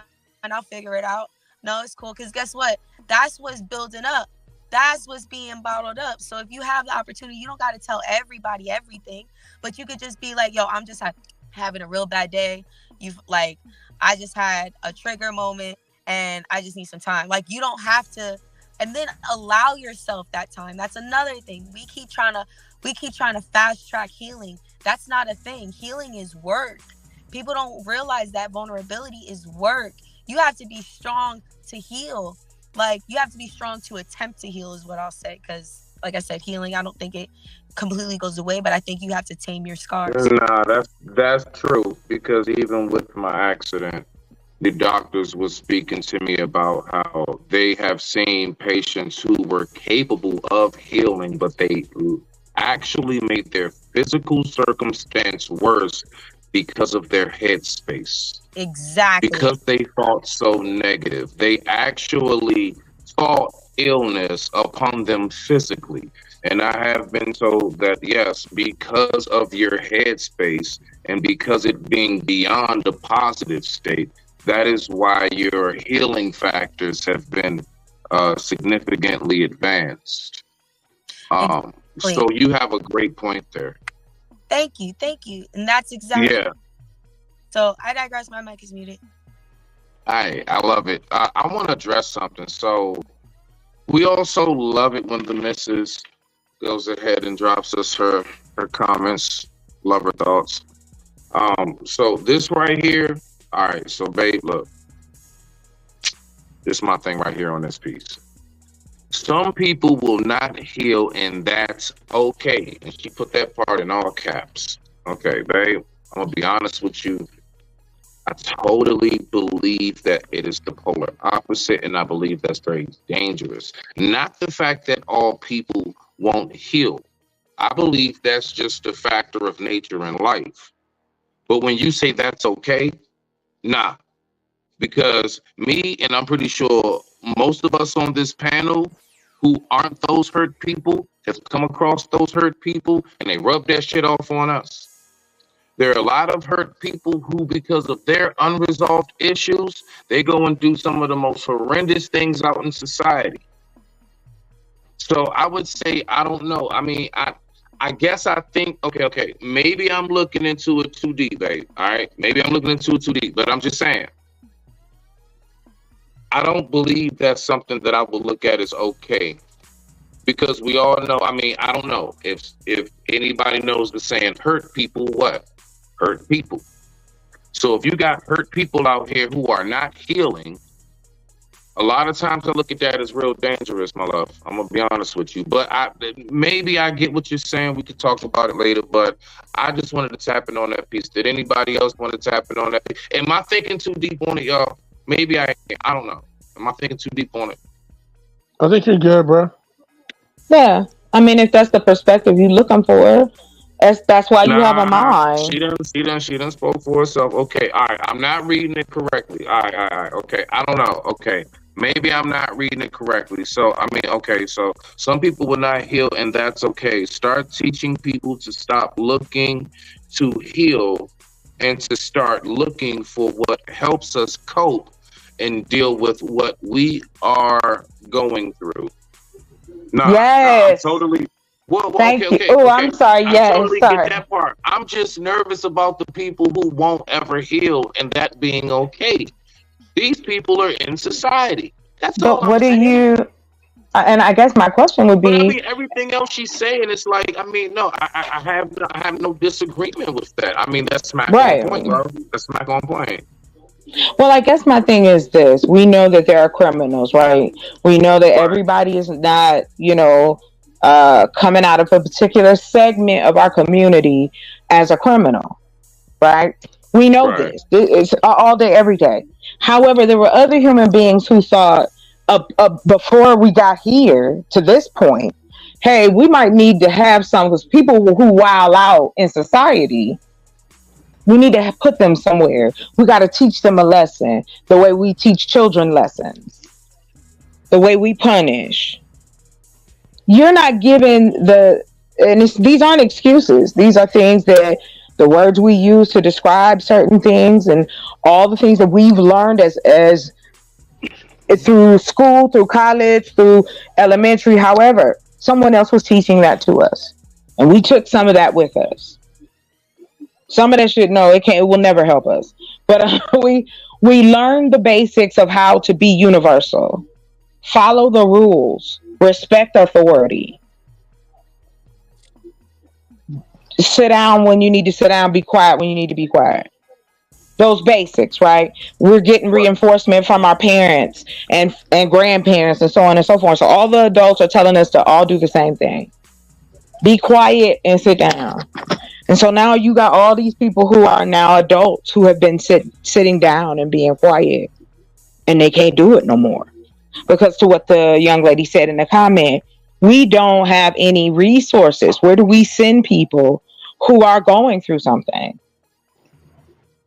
They may not feel comfortable talking to a person that's not them. Maybe they just staunch on, hey, I don't have anyone to call. You know, we have those scenarios as well. So it's I think it mainly comes down to having options. Like was said earlier, having things in the community to assist people to cope.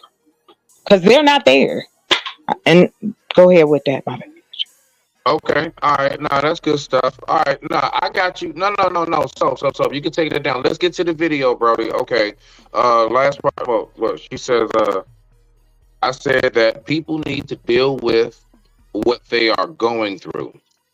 Totally agree. I don't understand. Yep, I got you, babe. No argument there. So, what you got? Let's get to it. Middle name. All right, y'all. This is the last video tonight. You know what I'm saying? Thank you for all tuning in. Thank you for all showing up. Appreciate y'all. Sorry for the background noise. I got my family here. You know what I mean? They all say hello. Let me go. Only if you're gonna be nice, please. Thank you. Love you. Oh, she's coming up. Oh boy. Let me go to the next video. Fair use is always alright. Fair use. Alright. Let's get it going, y'all.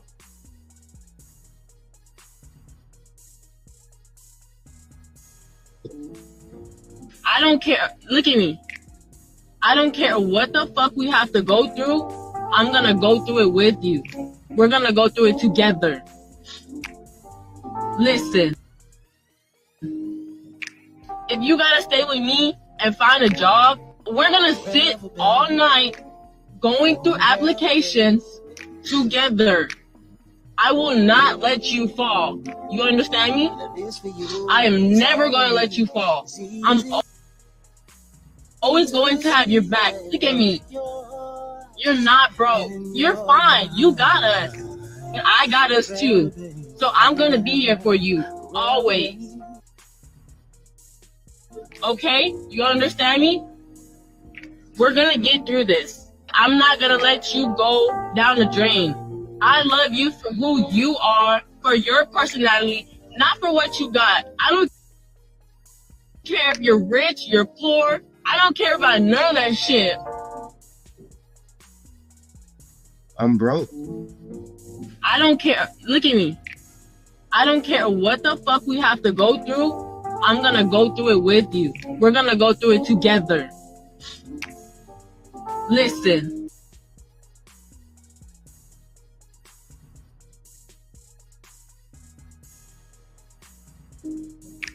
If you gotta stay with me and find a job, we're gonna sit all night going through applications together.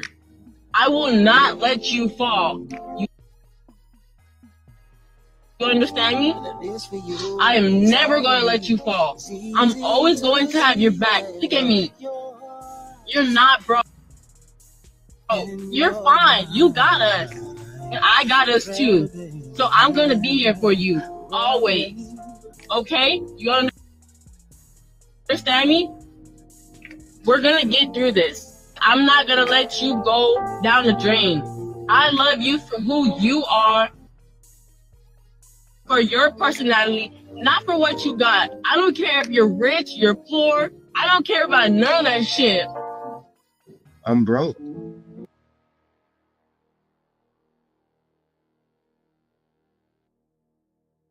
All right. Hold. Man, Nah. Nah, fuck that. I want to crack this can open. On some I knew real you shit. was. Man. Hold tight, bro. I want to crack this shit open. I got some questions. Hold on. Hey, Grizz, mute, Brody. Please and thank you. Thank you. He muted. He good. All right, look, right. All right, so look. All right, so let's go back to the picture we got in our head of her there, and she's sitting there, right, and she's like, look at me. Almost had to hit his jaw like his mama would and shit. My question, first and foremost, is this, all right? Is that a woman saying to a really strong man who's in a car and he just lost his job after 10 years, which I sincerely doubt that young nigga. He just lost his job, and she's letting him know it's gonna be all right. Don't you worry about it, babe. You know, you got many talents with you, and you know your resume speaks for itself.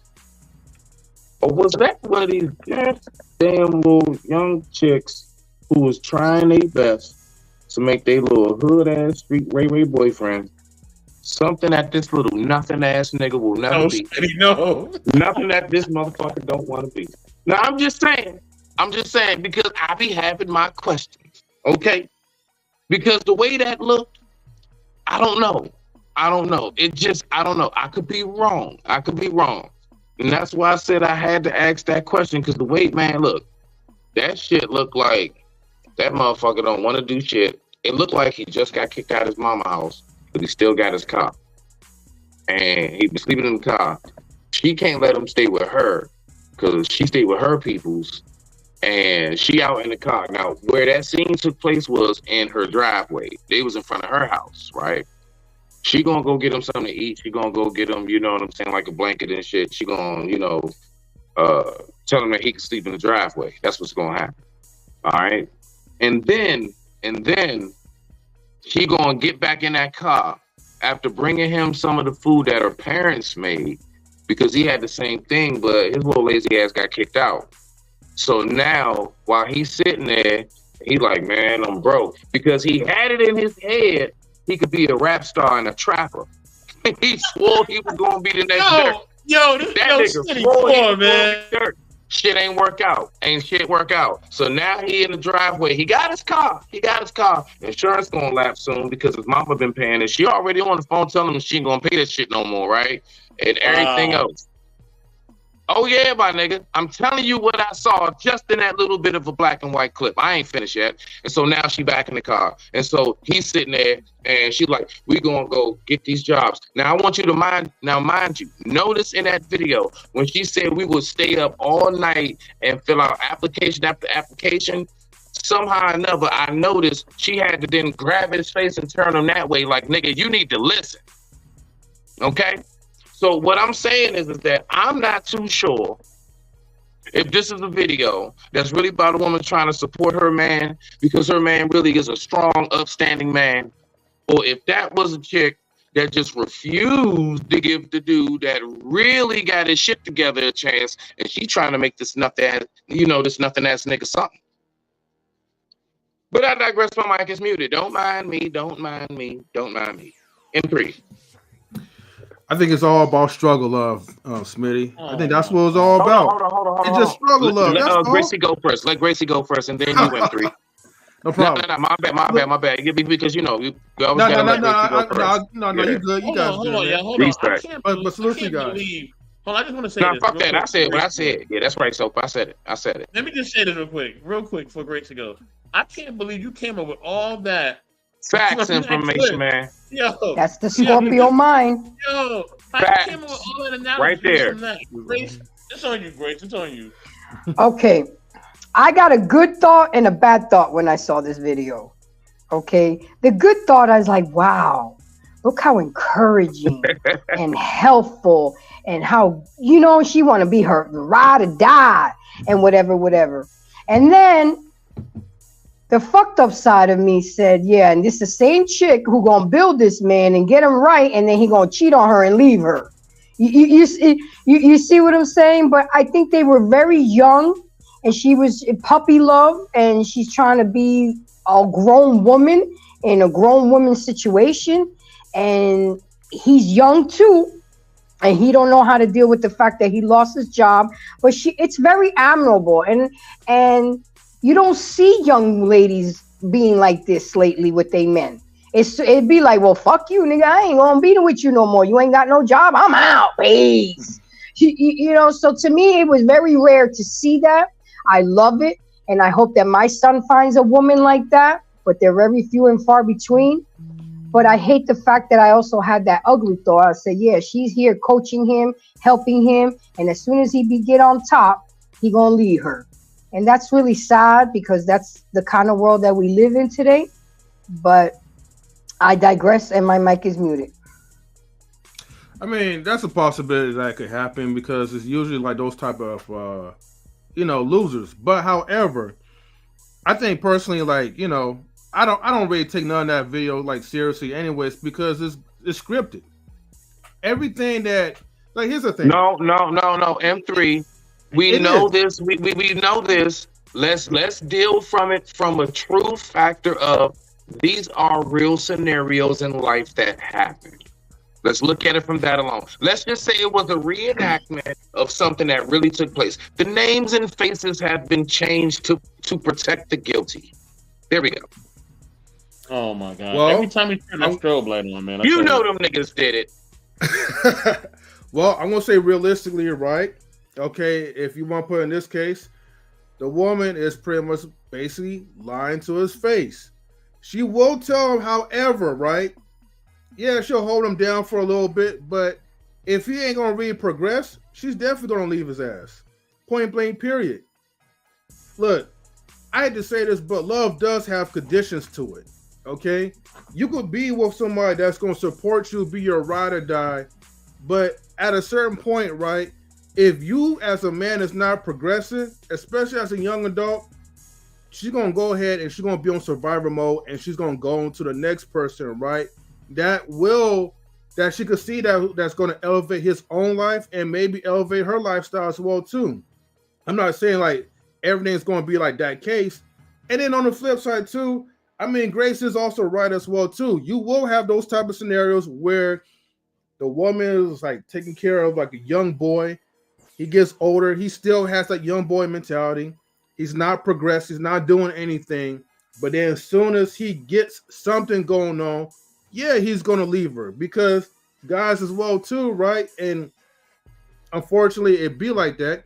But you're going to have some guys, right, that because like they haven't really experienced like a lot of success, they're going to pretty much suck the success like from like that woman until he gets up on his feet. And then he might pretty much choose the woman that he really want to be with. And usually it's going to be like a woman that's not even going to love him or hold him down and build him up like the woman has built. But again, it's unfortunately, it's the ways of life. We live in a society where people just use people, period. And it's rare. It's very rare, right? I mean, I'm blessed that like, I have a woman that's like that. But at the same time, if I was a guy, like, I wouldn't want to be in that type of situation where it's like, dang, I'm out of a job and, I'm going to be struggling and I'm not really doing much about it. Again, I know those are like young people or whatever and things happen, but I would definitely like, try to search for something fast, like as soon as possible. Because I never want to be in that type of situation where I have to be like super reliant. Or I'm not really contributing into like my family, my household, the people around me. But hey, some people are different. So, hey, so hold on real quick, because we got more people on the panel. Please, very briefly, in your response with this before we move forward. We're going to get to Chocolate. We're going to get to Sister Deja. We're going to get to Grizz, and then we're going to get to Mr. Marco Polo. Are you basically saying that from what you already know? So what you're saying is from what you're seeing nowadays, more marriages from what you see is more so transactional as opposed to truly an intimate, holy matrimony. Everything's transactional. Period. You know, Really? the people. You look, your friends is transactional. You know, the people that well, not you per se, right? But people that got like In general, I get you, life bro. is I get always you. transactional, right? You know, whether if you guys believe it or not, you're contributing to someone else's life when they're around you, and they're contributing to yours. It don't have to be like, like just cutthroat and deep and just be like, well, I'll give to you if you give to me. No, it's not like in that No, type of sense. M3. When I say transactional, I mean that in the sense of the benefits that you're looking for is more of a selfish as opposed to selfless intention. It's transactional because I know that your family shit. I'm gonna be good. I'm set for life. Nah, you don't really turn me on in the bedroom. Nah, I'm not really into what you into. I hate this fucking chicken farm, but shit, this is Purdue. So I mean, shit like that. You see what I'm saying? Yeah. So that's what I mean by that. I get what you're saying though. No, not everything is based off of selfishness. You know what I mean? So you do have some people that that actually love you for you, but for most, it's gonna be like that. Okay. Yeah. Now, respect. Let's go ahead and keep that bad boy pushing. Chocolate, it's on you. Of course, Daisha, you next and down the line. Okay, so right before I had to drop, my apologies. This is about the young lady who was saying, "We'll work it out. We'll do this together." Right. If these negative things that are talked about across this space happen to us in our relationship, I got you. And to what the brother said earlier, yes, I do also believe love has always had conditions. There is very little room for unconditional love when you're already in a not so great situation. But I've done it. I watched my mother do it, and he still cheated on her. He still mistreated her, right? So I've seen that perspective. I've also seen the other perspective where, my girlfriend, she held her man down. He finished doing what he had to do. They have a great business, and it's positive. So I know it works. It happens between other human beings. It just didn't happen between the people that I saw, right? As my blueprint into life. So there's the different little segments of our community where some of us are just like, you've heard the terminology, functioning alcoholics or functioning addicts, where you would never know that they have some kind of horrible addiction because they're able to function like a human, like no signs, people are like, I would have never known, right? It's the same with us. We have our strengths and weaknesses, and some people can find them and see them and know what to do, and then some can do the same, but it could be hurtful. But again, it's a spectrum because there's so many other pieces to that, to that salad for it to be really good. Like, you need that, still the same thing, the education, the lack of communication, the lack of seeing examples of this. I mean, we have, if we're talking about it in general, then let's talk about the societal piece of it. That is that we don't, how can you ask me to open my mouth or won't get fed if you're also then saying stay out my business, if you also still saying stay out of other people's business, then nothing's going to get resolved because it's just going to keep being a vicious cycle. So y'all go ahead, y'all got it. Daisha, you're up next. Hello. Okay, so this is coming from someone who's been this person. Like, I have always held a person down. This isn't like, oh, I'm perfect. No. What I'm trying to say is, this is why I always ask, can a woman lead? Because there are times when if a woman has to hold it down, that's her leading. And I don't understand why that could be considered a bad thing. This is something where he's down. Yes, he's lost whatever. He could be struggling finding a job. We don't know why he doesn't have a job. He could be depressed. Depression is a big thing. Yeah, he could get something quick and simple, but he knows that's not what he wants to do. It's like it's a mental battle. And what she's doing is saying like, okay, you're struggling right now, so let me be your helper. Hey, hold on. Hey, so put up the blinders. We got somebody in the back. I don't know who it is. Hey, could you turn your camera on, Mr. Wee? Okay, all right, bet. Okay, cool. All right, I got you. But yeah, so I feel like, and I also feel like more women like this should be honestly praised, because there are women out there, just like there's good black men out there, and there's like this whole narrative that there's not. There are good women out here who really, when they say love, it's selfless. They're not saying I love you because you can do something for me. They're saying I love you for the person that you are. And if, with all due respect, I know it sucks, but if you up and leave, at least you as a person still got your shit together. Like, that's me loving you as a person. I want everything to be the best for you. And if it's not meant to be, it's not meant to be, and that's it. Let me go and I'll go find somebody who is meant to be for me. Like, and then at the end of the day too, yeah, I did that and I still got cheated on too. So I understand that aspect too. But at the end of the day, again, It's night. I care for that. You said what? At the end of the day, it's night. Hold on, one mic. Hold on, we gonna get to you, Brody. Just hold on. We're gonna get to you. You're gonna get a chance to say everything you want to say and some. Finish out what you're saying, Daisha. We're gonna go to chocolate. We're gonna keep going down the line. All right, bet. So yeah, I feel like some people have to, one, look at if they're really saying they love someone, it's a very selfless act.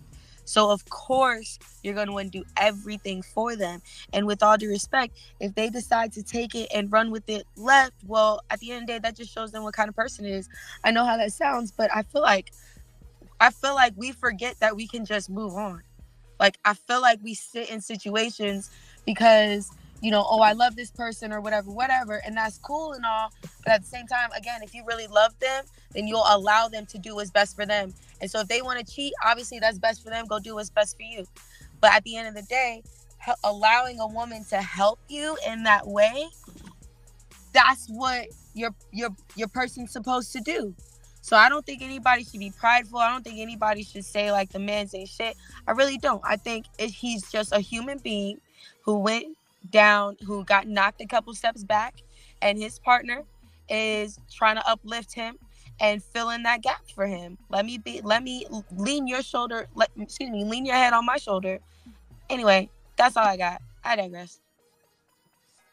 Just real briefly, chocolate, where you go, the missus says no, she's speaking life into him, which is what men beg for. Where's the line?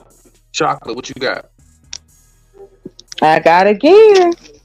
Knowing your self-worth, loving who you are, knowing what your goals are. You can easily be knocked off your game if you don't have any type of foundation in your life, whatever that may be for you. Because again, everybody doesn't have a support system, so to speak, to go to. So if, again, we want to see, like, just for instance, based on your conversation, if we want to see change, which can happen. Bro, you're so fat when you die, you're gonna break the stairs to heaven, bro. And you're so fat when I picture you. What the hell was that? What the hell was that? I don't know. I'm Freaks call them out at night. Somebody done put they're trying to put a curse on people. I'm just playing. No. I'm gonna be real honest with y'all though. I would much rather that than a D flash. I'll take that up. Thank you. Fuck it. that was that big wild geeking ass shit you wanted to do, you could have actually kind of kirked out when it was your turn, and we would have let you kirked out because it was your turn, and you could have did that for a little bit longer had your dumb ass just waited. But okay, let's keep this bad boy rolling, plowing ahead. Chocolate, go ahead, baby. My bad. Marco, you up next? No, that's all right. Let's just channel. I'll come back in when we do the free fall when the last All one. right. Nah. That's a fact. Thank That's you. a fact. Because I got one last sidebar question. That's a little small one for us, before we end it out. So anyway, but go ahead, Marco. Yeah, I think when it comes to that kind of situation, and like I said, good evening to everybody. Shout out to everybody, the panel. Thank you for having me. What's going on? Yeah, what's up, man? And Hey, Marco. Polo. But yeah, I just think that when it comes to these kind of situations, when it comes to the relationship issue, it's all about intentions too. Like, you got to be honest and talk to each other, and then understand what you want from each other and what you can do for each other. I do believe it's a bit of both. I believe it's somewhat transaction, but at the same time, can you have that like genuine person that you want to be around, and that person, give you its all? Yeah. I believe there's stuff like that out there. It's just what are you willing to settle for, and who are you willing to settle down with? Okay. Nah, I like that. That's what's Gucci.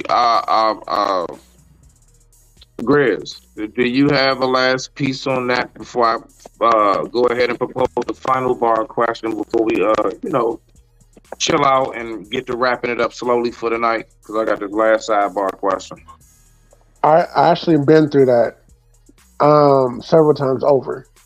I was the one not having the job for several months or several years. She's been the one to hold it down and stuff like that. I would always be looking for like temp jobs and something to put into the table. I was actually on that side of the spectrum. She's been helping in different times when she's helped me to like, hey, you know what? Here, I got something for you. Here, fill this application. I actually got me a real one. I have a woman who actually she held down the fort when I had no job and stuff like that, and like when I was going through my when I was going through my whole issues, because when a man does not have a job of any sort and going on interviews after interview after interview, and it's like, damn, I can't get nothing, bruh. And so I just want to land this right here. So basically, I've been there, done that. Now that I have a job, it's like basically I'm actually giving at least either half or majority of my paycheck to the house right now. But I think that's my mic is muted. I'll holler. Okay, now I'll holler. All right, so this is my final sidebar question for the evening that I want to know from folks. All right. So what I'm curious to know is this: when it comes to love, now I know that love is a verb, and that verb, which being an action, means that we are to show our love, right? You're to show your love more than you say it. As my father would always say, I would rather you show me you love me every day and never tell me, as opposed to tell me you love me every day but never show me. Now, I'm just curious, is it possible for you to genuinely, truly be in love with a person who you're not physically attracted to in any form or fashion? They just do not turn you on in the bedroom. Is it possible for a person to be in love with who they do not find any sexual desire? Gracie, we're going to start with you. So we're going to work it on down the line. Bow. That's how we're going to do it. Well, Smitty, for me personally, No, I can't be in love with somebody that I'm not attracted to or is not rocking it in the bedroom, because the core of my being, to me, I have to connect with you.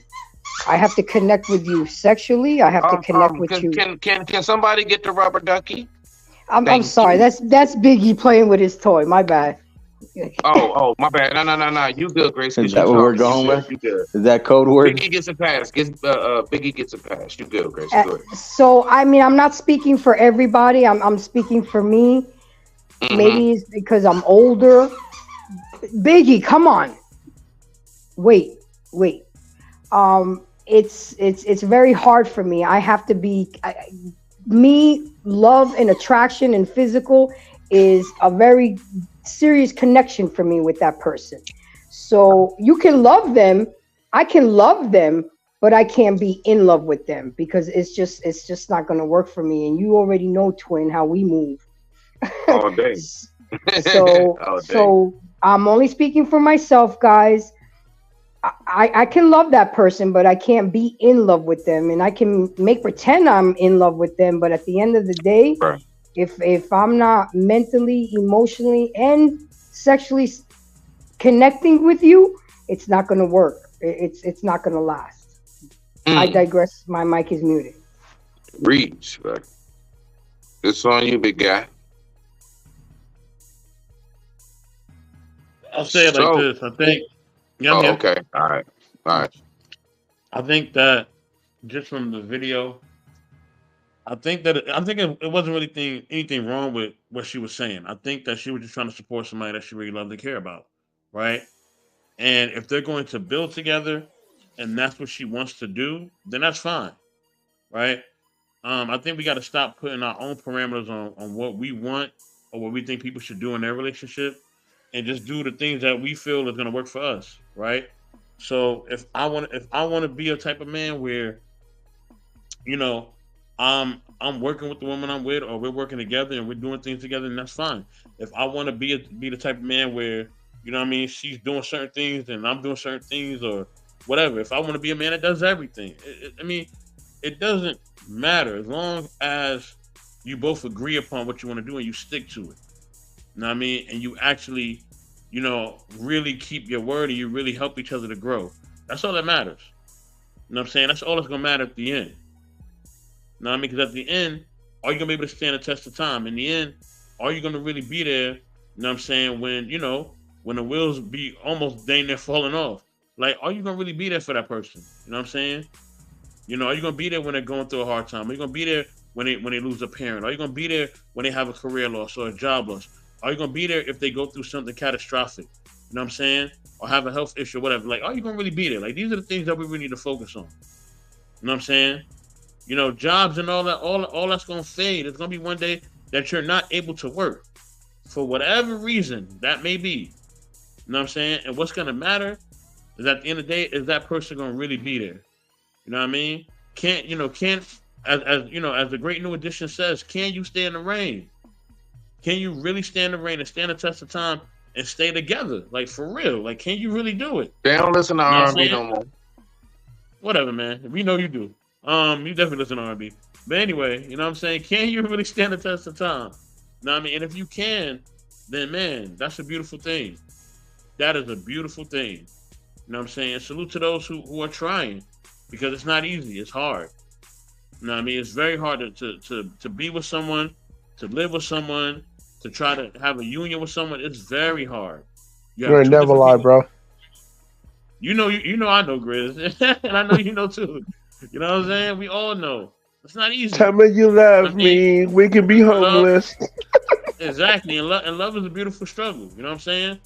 You know what I mean? But when you finally have an understanding amongst each other, it's a beautiful thing as well. But life is gonna life. I just want everybody to know that. Like, please don't think that it's always gonna be a certain way all the time, because it's not. You know what I'm saying? And yeah, man, I really like how sis really was willing to hold him down. You know what I'm saying? Now, as far as what type of work ethic he has, or how he approaches his career field, I don't know. You know what I'm saying? I don't know that man's thought or the way he's gonna approach things. But to see that how you know how upset he was at the fact that he couldn't work, that's a good sign. Because some brothers ain't upset that they can't work.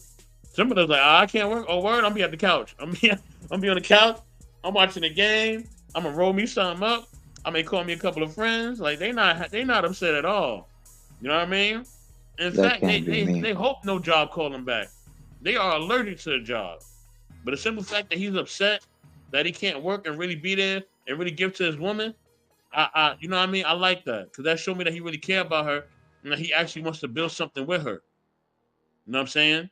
To the point where he's allowing it to almost defeat him as a man, which I'm glad that she didn't allow that to happen. You know what I mean? Because the person that we with, they also has to be able to lift us up as well in times of turmoil or in times that we're depressed. You know what I mean? And it's not just for the man. You know what I mean? Women too. Women at times are gonna need that encouragement too. From their man, hey babe, yeah, you know what? Yeah, I know you done had 3 kids or whatever, and you know what I'm saying? You can't fit into the old high school prom dress, but listen, you still got it. I still think you're gorgeous. You know what I mean? I still think you're beautiful. You know what I mean? So, and, you know, can you be in love with a woman who you are not physically attracted to, sir? Oh, don't beat around that bush, nigga. Not physically attracted to? Bruh, you are not physically attracted to this woman. Is it possible I'll say this. to be in love with her? Let me speak, Smitty. I'll say this, right? Okay. I'll say this, right? Love has many facets to it. So hold on, let me say this. Let me preface my statement. I'm listening, bro. Go. I could be in love with her mind. I could be I could be in love with her heart. I could be in love with her spirit. It may not be her body that I'm in love with. You know what I'm saying? But that's fine. That don't mean that I wouldn't want to be with that woman, because that woman could probably provide something. No, I'm talking about the initial video, Tika, first, and then I'm gonna get to the question, because I never talked about the initial video. I haven't even commented on the video at all. Like, I let everybody go. You know what I'm saying? I ain't say nothing the whole time. But yeah, like you can love different aspects of this person. You know what I'm saying? And that's the thing. So, physical attraction is important, but it's not the only thing. Because what if something happens and that woman loses her looks? You know what I mean? For whatever reasons. Now what? No. Because he said no. Many things. No. You gotta lie. Fuck no. I like that. That was real too. You try to slip that one in. No sir. Ain't been that many damn J's. Ain't been that many damn J's. Okay, now, no, bro. I'm talking about you met her, like you finally see her from off the chat line, and it's like, yeah, yeah. You got a Klingon from Star Trek, Deep Space Nine. That's right. God damn! Oh my God! Wait, hold on. If I'm deceived, if I am deceived, if she deceives me, of course I'm gonna be upset. You know what I mean? Because nah, not deceive you. She told you, you know, I'm dark skinned, I'm this, I'm that, I'm light skinned, whatever it may be, I'm this height. But like, you I never seen her before? And you finally see her. No, she ain't deceived you. I was thinking more of the way you were using that example. I thought she's really the height, the age, the weight. I thought you were saying more like she put on weight or something. Yeah, no. I'm talking about like, can you fall in love with somebody who you're not physically attracted to? So I'm talking about you meet her this way. Is it possible for you to reach the level of I am in love with you? Is it any possible way a person can do enough to make you fall in love with them, considering from the jump you never were physically attracted to them? From the jump, then no. From the jump, no. No, not at all. Like I don't think that could happen. It might, but it's a very strong possibility that it won't. But I will also say this, right? But hold on, that's the caution. You just laid out something cautionary, right? Because if you're meeting somebody on the internet that you have never ever met nor seen at all, right? And you start to kind of develop something for them, you know what I'm saying? You know, then you know you may want to see them.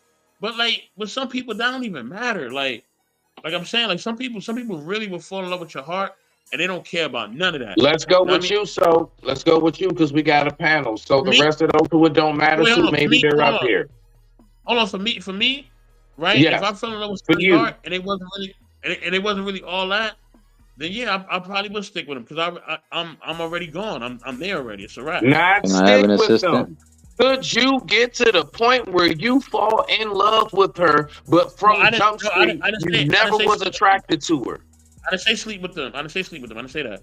I would say once they got my heart, they got me. You know what I'm saying? That's what I'm saying. All right, okay. All right, we're gonna take that. Daisha, what you got? What you got for us, love? Can you fall in love with a man who you are not physically attracted to? Is there anything that man can do to sweep you off your feet and steal your heart? Hi, Bill. Okay, so in all honesty, Not the ideal. okay, so in Sonya. all honesty, I don't think you can because I feel like sexual attraction is important. I don't feel like it's everything, but with all due respect, like my body has to do things in order for us to do things, and I have to be attractive to you in order to do things. So then it's like my body is your body is my body. I get that, but I feel like, and it's not to be vain, it's really not to be vain, but I feel like people have types and that's okay. I don't think that we say that enough. Sometimes I think that we try to force types on everybody. And so I really feel like if you have a type, that's okay. Don't let it take over everything, of course, but part of that type, you cannot deny sexual attraction. I have to enjoy walking around with you. I have to enjoy like staring at you for the rest of my life. It sounds bad, but it's the truth. And so I really feel like we have to give ourselves permission to at least say, yes, I want to be attracted to my person. I know that sounds superficial, but I want to be attracted to my person. I don't think there's anything wrong with that. And I'm muted.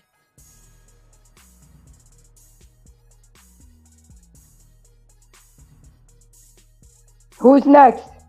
Okay, now, Chocolate, come on, girl. I said, yeah, I've been in love with ugly men. There you go. Yep. Fuck all that. You gonna talk about that shit, girl? Who's old ugly ass Earl? And how did that nigga get you? What old ugly ass Earl do? Let's talk about What that you shit. talking about? No, I'm not talking about him. Like it was what it was. Relationship Damn, it is did. a nigga named ugly ass Earl. I was just making that up. But anyway, let's talk about that. You could nigga. call He's him. a You real could. person. You could. No, I'm What? not. You could call him Okay. whatever. But I'm gonna say this. Yeah, I've learned from my relationships, and yes, I have been with men who I was in love with a mind, but no, they I were need not my to physical type. no, Chocolate. Hold on. But Can you? Daisy, Yes, yes, you no, wait. can. You can be I in need to love talk to you. to the place. How? I'm answering your question, sir. Do you want me to answer your question? No, I want you to answer it specifically because you said something that's so profound to me right now. Chocolate, I want to ask you. That's why I came up here next to you, girl. Stop it. Listen, I want to ask you this. Yeah. What? I want you to tell me what was it in particular that this man did that trumped physicality? What was it that this man did that got you to actually say, I'm in love with you, considering that you're not physically attracted to him? Specifically, because I just wanted to make sure I got that, because it's interesting, and I'm honestly asking. Honestly, sis. Because that's Well, very interesting. to keep it brief, it's like this. No, I've dated men who weren't physically appealing to what, people would ask me, well, why are you with him? Or it must be money, or it must be and I'm like, no, he has a personality. he has a soul. I can have a conversation with him. We like to eat the same shit. We like to play the same video games. We like the same. We went on the same trips together. We like to have fun. I mean, just because you have those things within the relationship, again, it doesn't mean that it's going to be a forever relationship. You know, you got to have it both ways. And so that's what he did. He matched minds with me. He made me feel safe and comfortable and able to hang out and let him see the vulnerable side of me. So, yeah, here's your answer. Nah, respect to that, sis. No, thank you. That's all. Because I'm just saying, I mean, honestly, especially from the lady side, just being for real.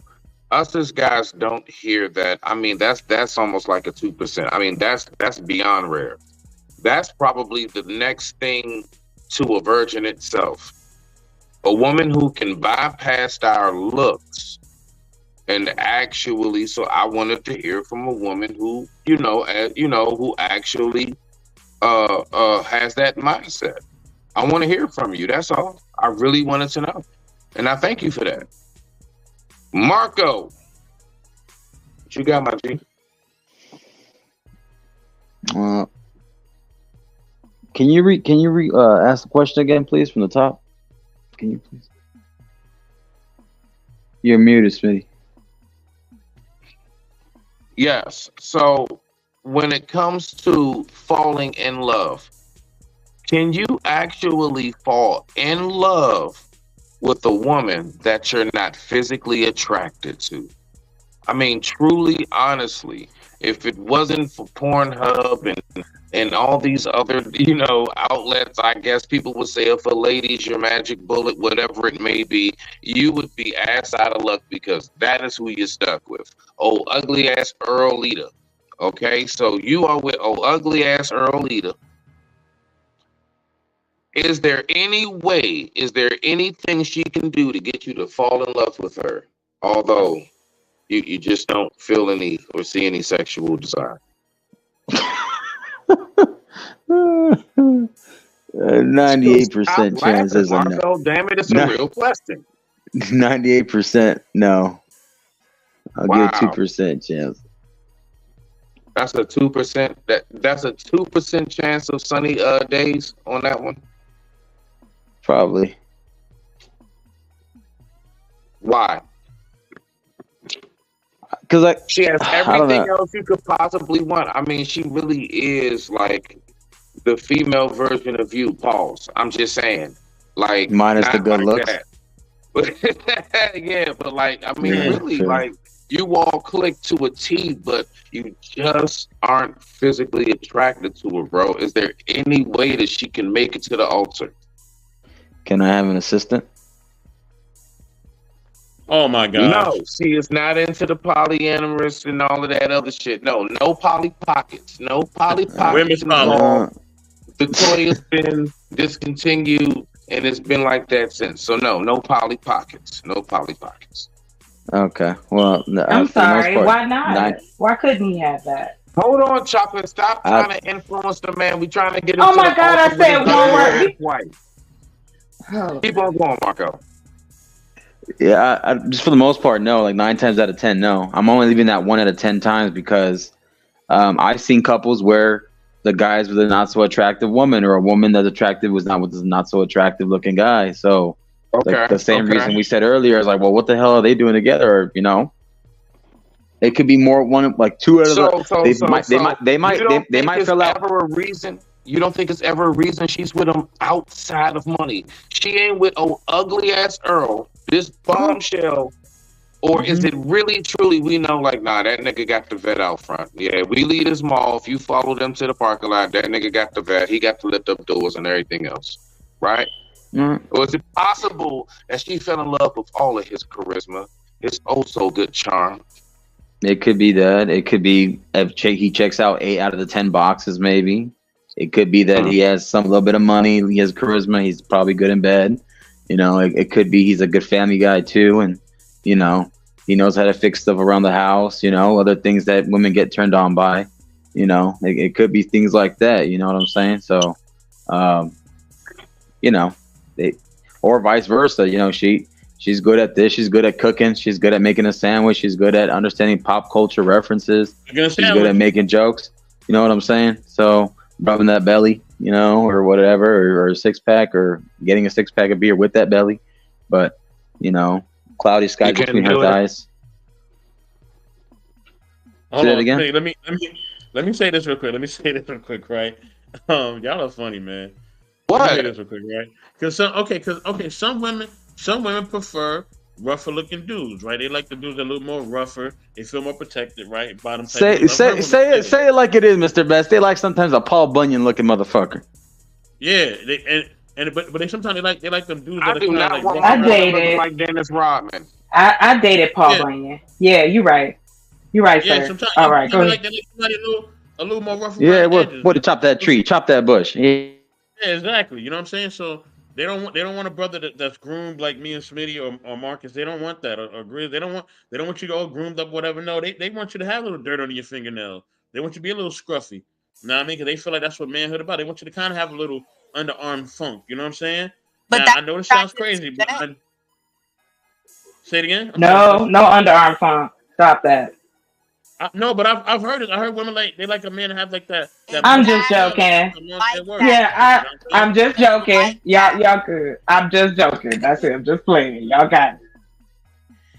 But so I have to just add for a quick second because it's one of those, like, exactly what you said. They like that. That is what's attractive to them. We forget that, like, whatever's attractive to other people, like if we're walking down the street, someone can be like, oh, I don't know why that guy's with Daisha, like she's not all that or whatever, but to him I'm the most beautiful girl in the world, but to other people I'm not. So it's like, that's why I say, like, everybody has a type. And even like, so I just feel like we have to make sure that we're saying like exactly what it is that we like.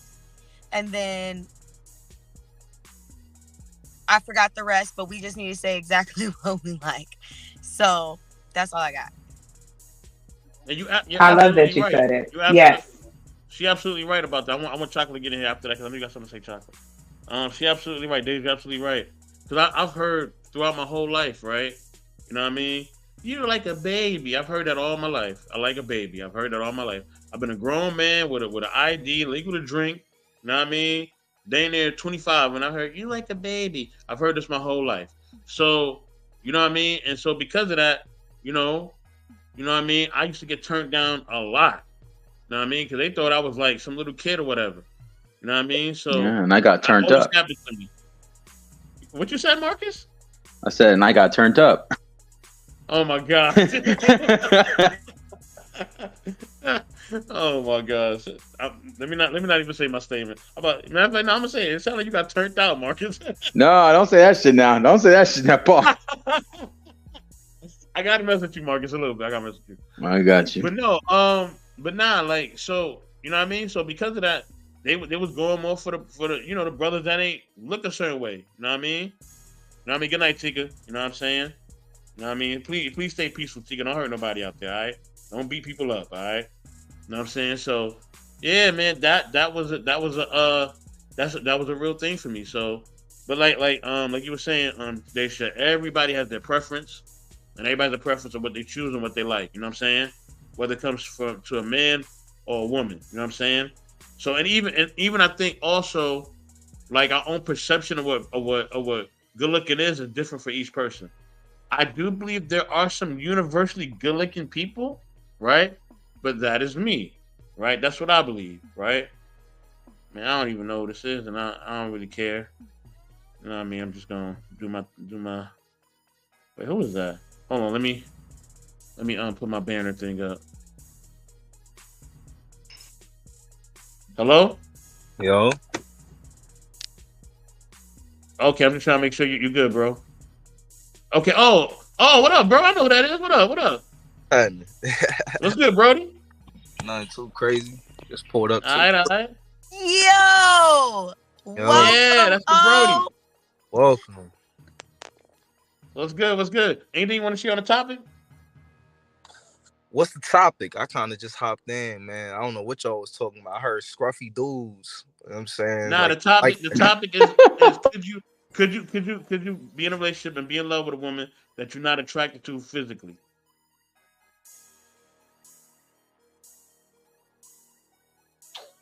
No, that dick ain't gonna get hard if you're not attracted to her. Let's keep it real nitty gritty right now. Man, it's called Viagra, Blue Chew, but I think he's frozen. I don't know if he knows he's Yeah, I frozen. think he did freeze. Hold on, he's about to come back. There you go. Bro, we see you. We see you. You have a question? Yeah, I'm about to say. I mean, it could be like a mutual friend. You feel what I'm saying? Like, check it out. I don't think like, cause sex not everything. Sex is a part of it. You feel what I'm saying? So you making sex the whole relationship, then that's different. But I mean, I feel like you could. You know, I feel like you could. Me personally, I could be answering it wrong though, but why everybody quiet? Hey, ask your question. Hey, hold on. Because Ask your I'm question just here again, bro. listening, and I don't believe y'all. I just got because back. I ran over to the kitchen. I asked him the question. I asked him the question, like directly. Oh, okay, Yeah. okay. He gave perspective. He was like, it could be like a friend or something. Even if you're not attracted to her, it could be like a friend or something like that. You said physically? No, my. Cause your spirit could be mad attracted to people though, dog. You feel what I'm saying? Like everything not really physical. If it's stuck on physical, then you care about looks. You feel me? So you can fall in love with a woman who you're not physically attracted to. If you can, I mean, you can. It ain't there's no, you know what I'm saying, just for the record, Brody. Yeah.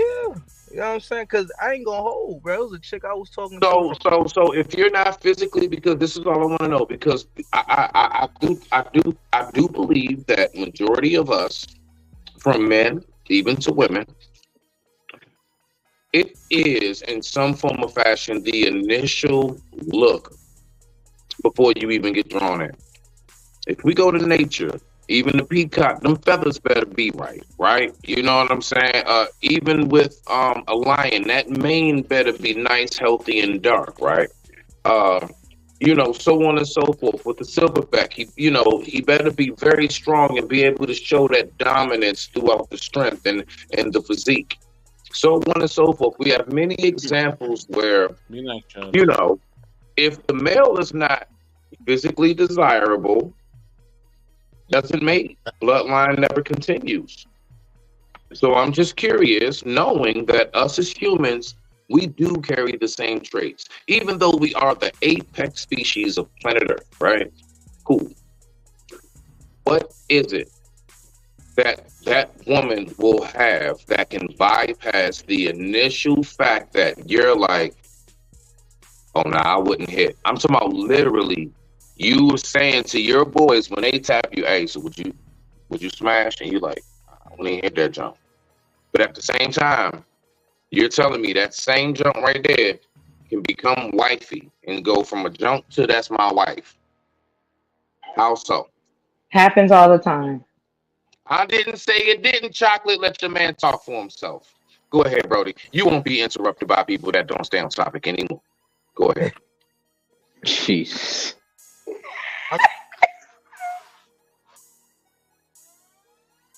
I feel like if the individual can like, what's the word I'm looking for? If she's like, she could like stimulate your mind that attractive women may can't. You get what I'm saying? She could give great conversation that other attractive women may can't give. You get what I'm saying? Like, you'll give her a chance to get that far before. I mean, so see, that's what I'm saying. Most people, it's a lot of dope ass dudes that never get the chance to let that woman know how fucking super dope delicious that man could possibly be. Yes, I just made that word up. God damn it, Google it, and I bet you won't find it because I did it. Now, if that's the case, you're telling me, okay, so I mean, how does she cross that barrier? I mean, I talk to What would it be that she would do to get you to even want to talk to her in the first place? Is my point, my G. You see, I'm just trying to get us to think tonight. It's not about if you sound shallow. Fuck all that. the unseen. It's the unseen feeling that you can't see. Bro. You know what I'm saying? Like Okay. you could just talk to an individual and you feel a connection. You get what I'm saying? So automatically, why looks should matter? You know what I'm saying? Like looks really should matter. Like, can you see beyond the looks? You feel what I'm saying? Okay. Just simple conversation or like a simple gesture. Hey, how you doing? Oh, like I feel something. This, that, and the third. You start chopping it up. You know what I'm saying? When an attractive girl, Okay. So the conversation, that energy off the vibe of the conversation, that is what could get you in there, right? I mean, it's a. What? So why you guys didn't date more fat chicks then? Who's you guys? You talk about who's PHAT?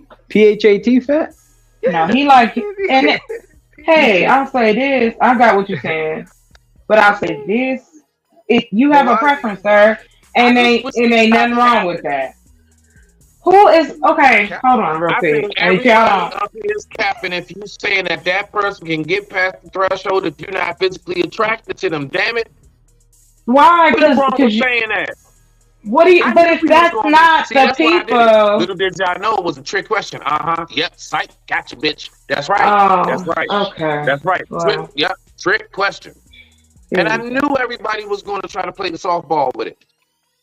Why can't y'all just say, you know what? What I'm do gonna be you- real. Like, if I'm not physically attracted, look. I see sisters disrespect the shit Listen, out I of would men. have knocked down Jill Scott and Kim Whitley. Jill Scott bad. Fuck you talking Yes, about? sir. Exactly. What? You're attracted Nigga, to that was her. not Jill a good Scott, example come of on what now. if that's what You're you was going for. attracted That's all to her. right. Not a good That's- example. Not a good That example. That's not a good Shorty example, like no. that. Fuck you talking about? Jody Yeah, why Wilder. Women. I'm sorry, Jody Wilder too skinny for me. I'm sorry. I'm in a Not Jody relationship. But Wilder. I will Fantasy is definitely only pass my Precious. All right, I will definitely pass Precious, but no shade to her. But it's like Well, this. he will. Stop playing Marcus. Real shit. Call- Precious Wait. could get past the threshold. Yes, she can. No, Yes, I well, concur. Stop lying. I will. Okay, see here Great, is I'm exactly serious what as shit. I I believe what we didn't was play no just talking softball. about. I kept it real with that bullshit. Right, right. was Well, serious I as say shit. this If just that like was you the said, case, why Grace. y'all folks didn't fuck more fat chicks Bad coming shit. up and all of that? Social pressure. The same thing that it is now. Social pressure to be You do. those Wait a men minute. who I like the are. assumptions you're Wait, hold making, on Grace. now. I like the Hey, assumptions, Grace. It's not. But wait, hold on. it's not And I'm- assumptions, it's reality. Right. Come on, man. Don't try to be cute with it. Because you guys have passed Facetious. a lot of fat chicks because you weren't attracted to them. Grace, Oh, you're Grace, cool. hold on. We friends. Who? Fuck out of here. Who you talking about, though, Grace? Excuse me, man. I'm gonna hold my I'm hand sorry. up real quick. Y'all bring in the New York out of me. Oh I'm no, gonna be good. I'll be I'm back. gonna go sit in Smitty's corner. I'm gonna go sit in Smitty's No. You're right where you need to be, Grace. Go sit in Grace's corner. Listen, No, you embrace Grace. Embrace the grace, exactly. Listen.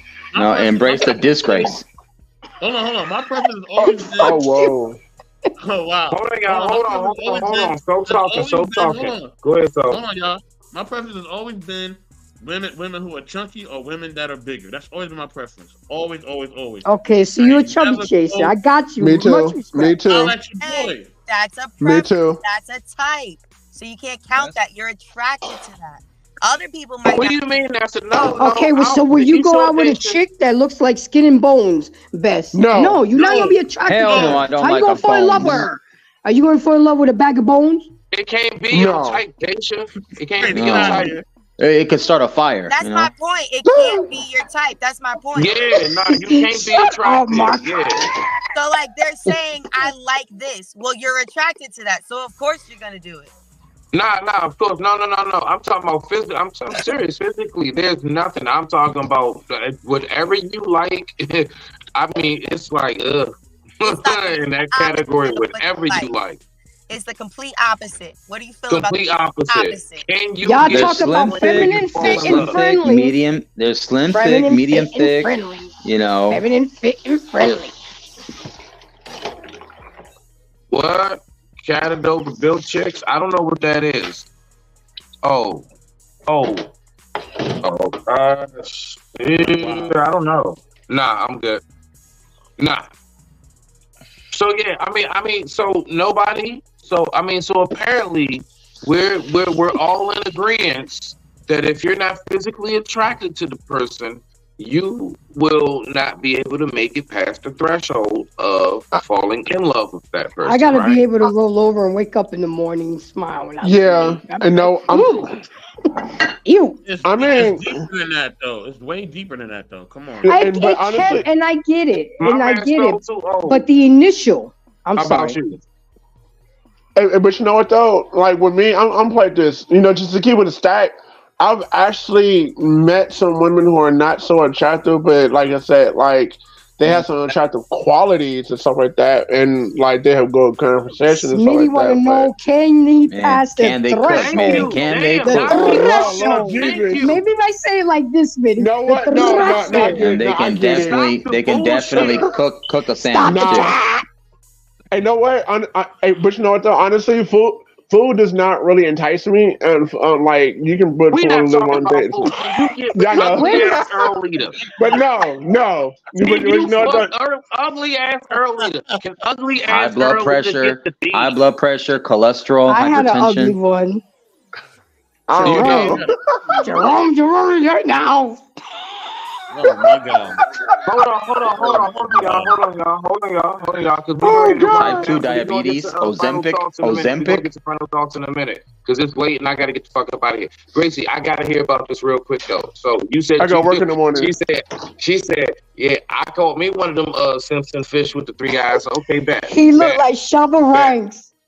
So that was no, hold on, Gracie, because you also made it clear that you don't date short men. So I want you to tell me what was it like with Shrek?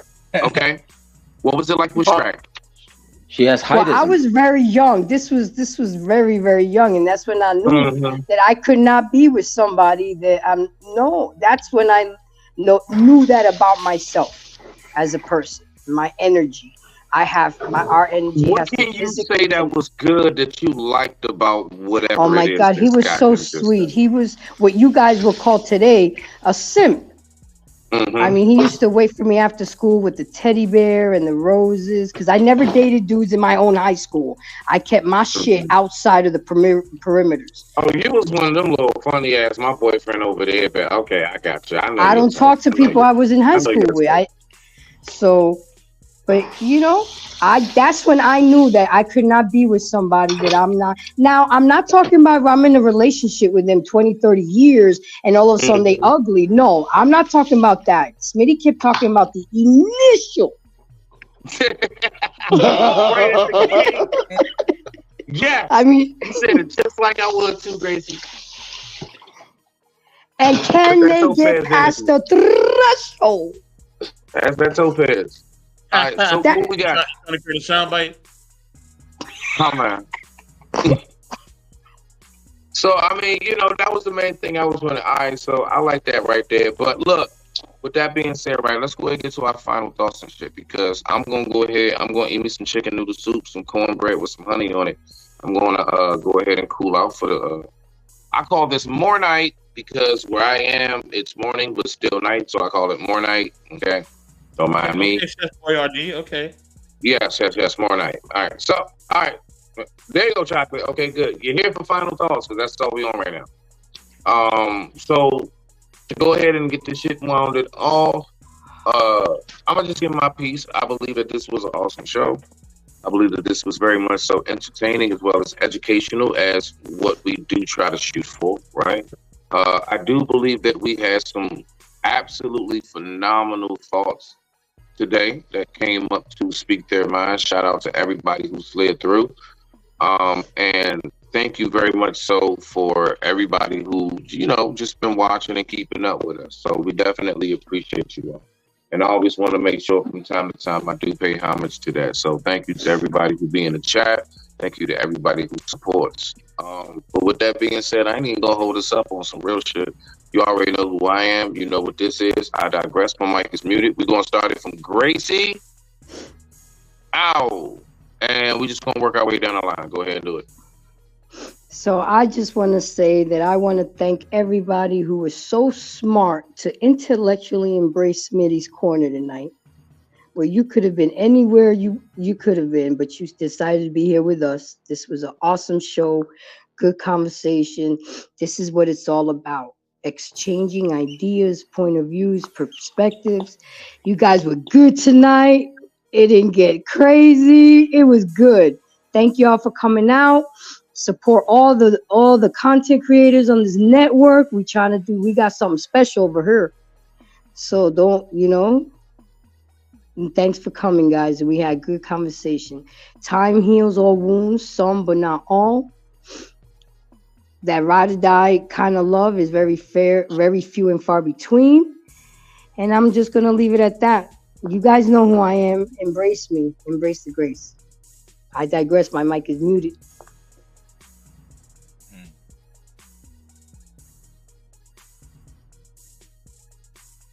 Brother Soul is old. It's on you. Yo, yeah, it's on you, bro. We going down the line.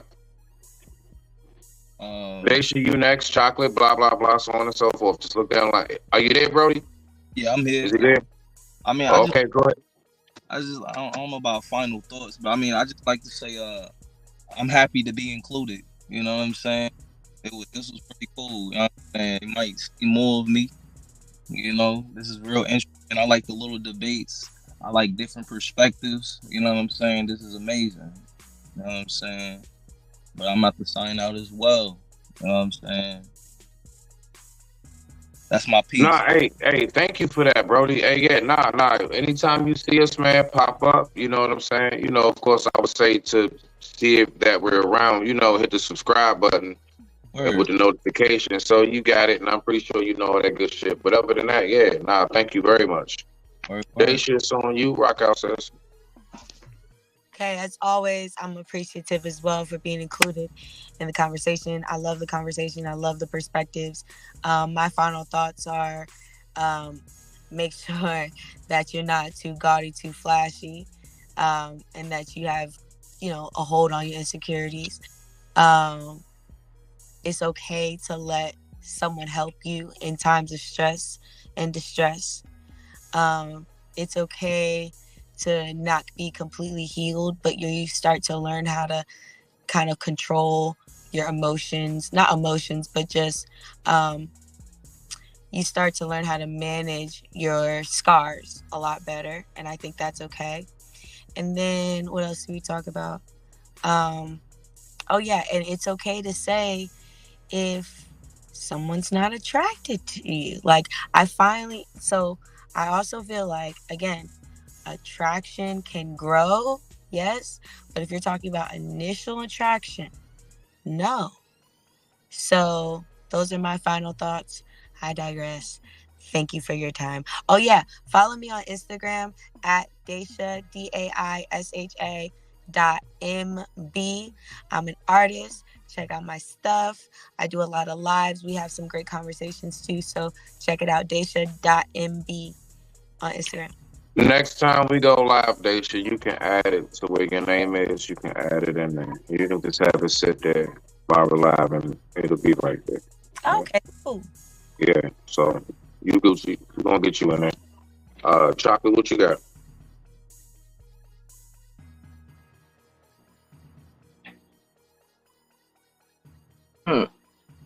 I want to go last. Go ahead. Oh, you want to go last? Okay, no problem. Yes. Marco. That was a great show. Appreciate you guys having me up on here.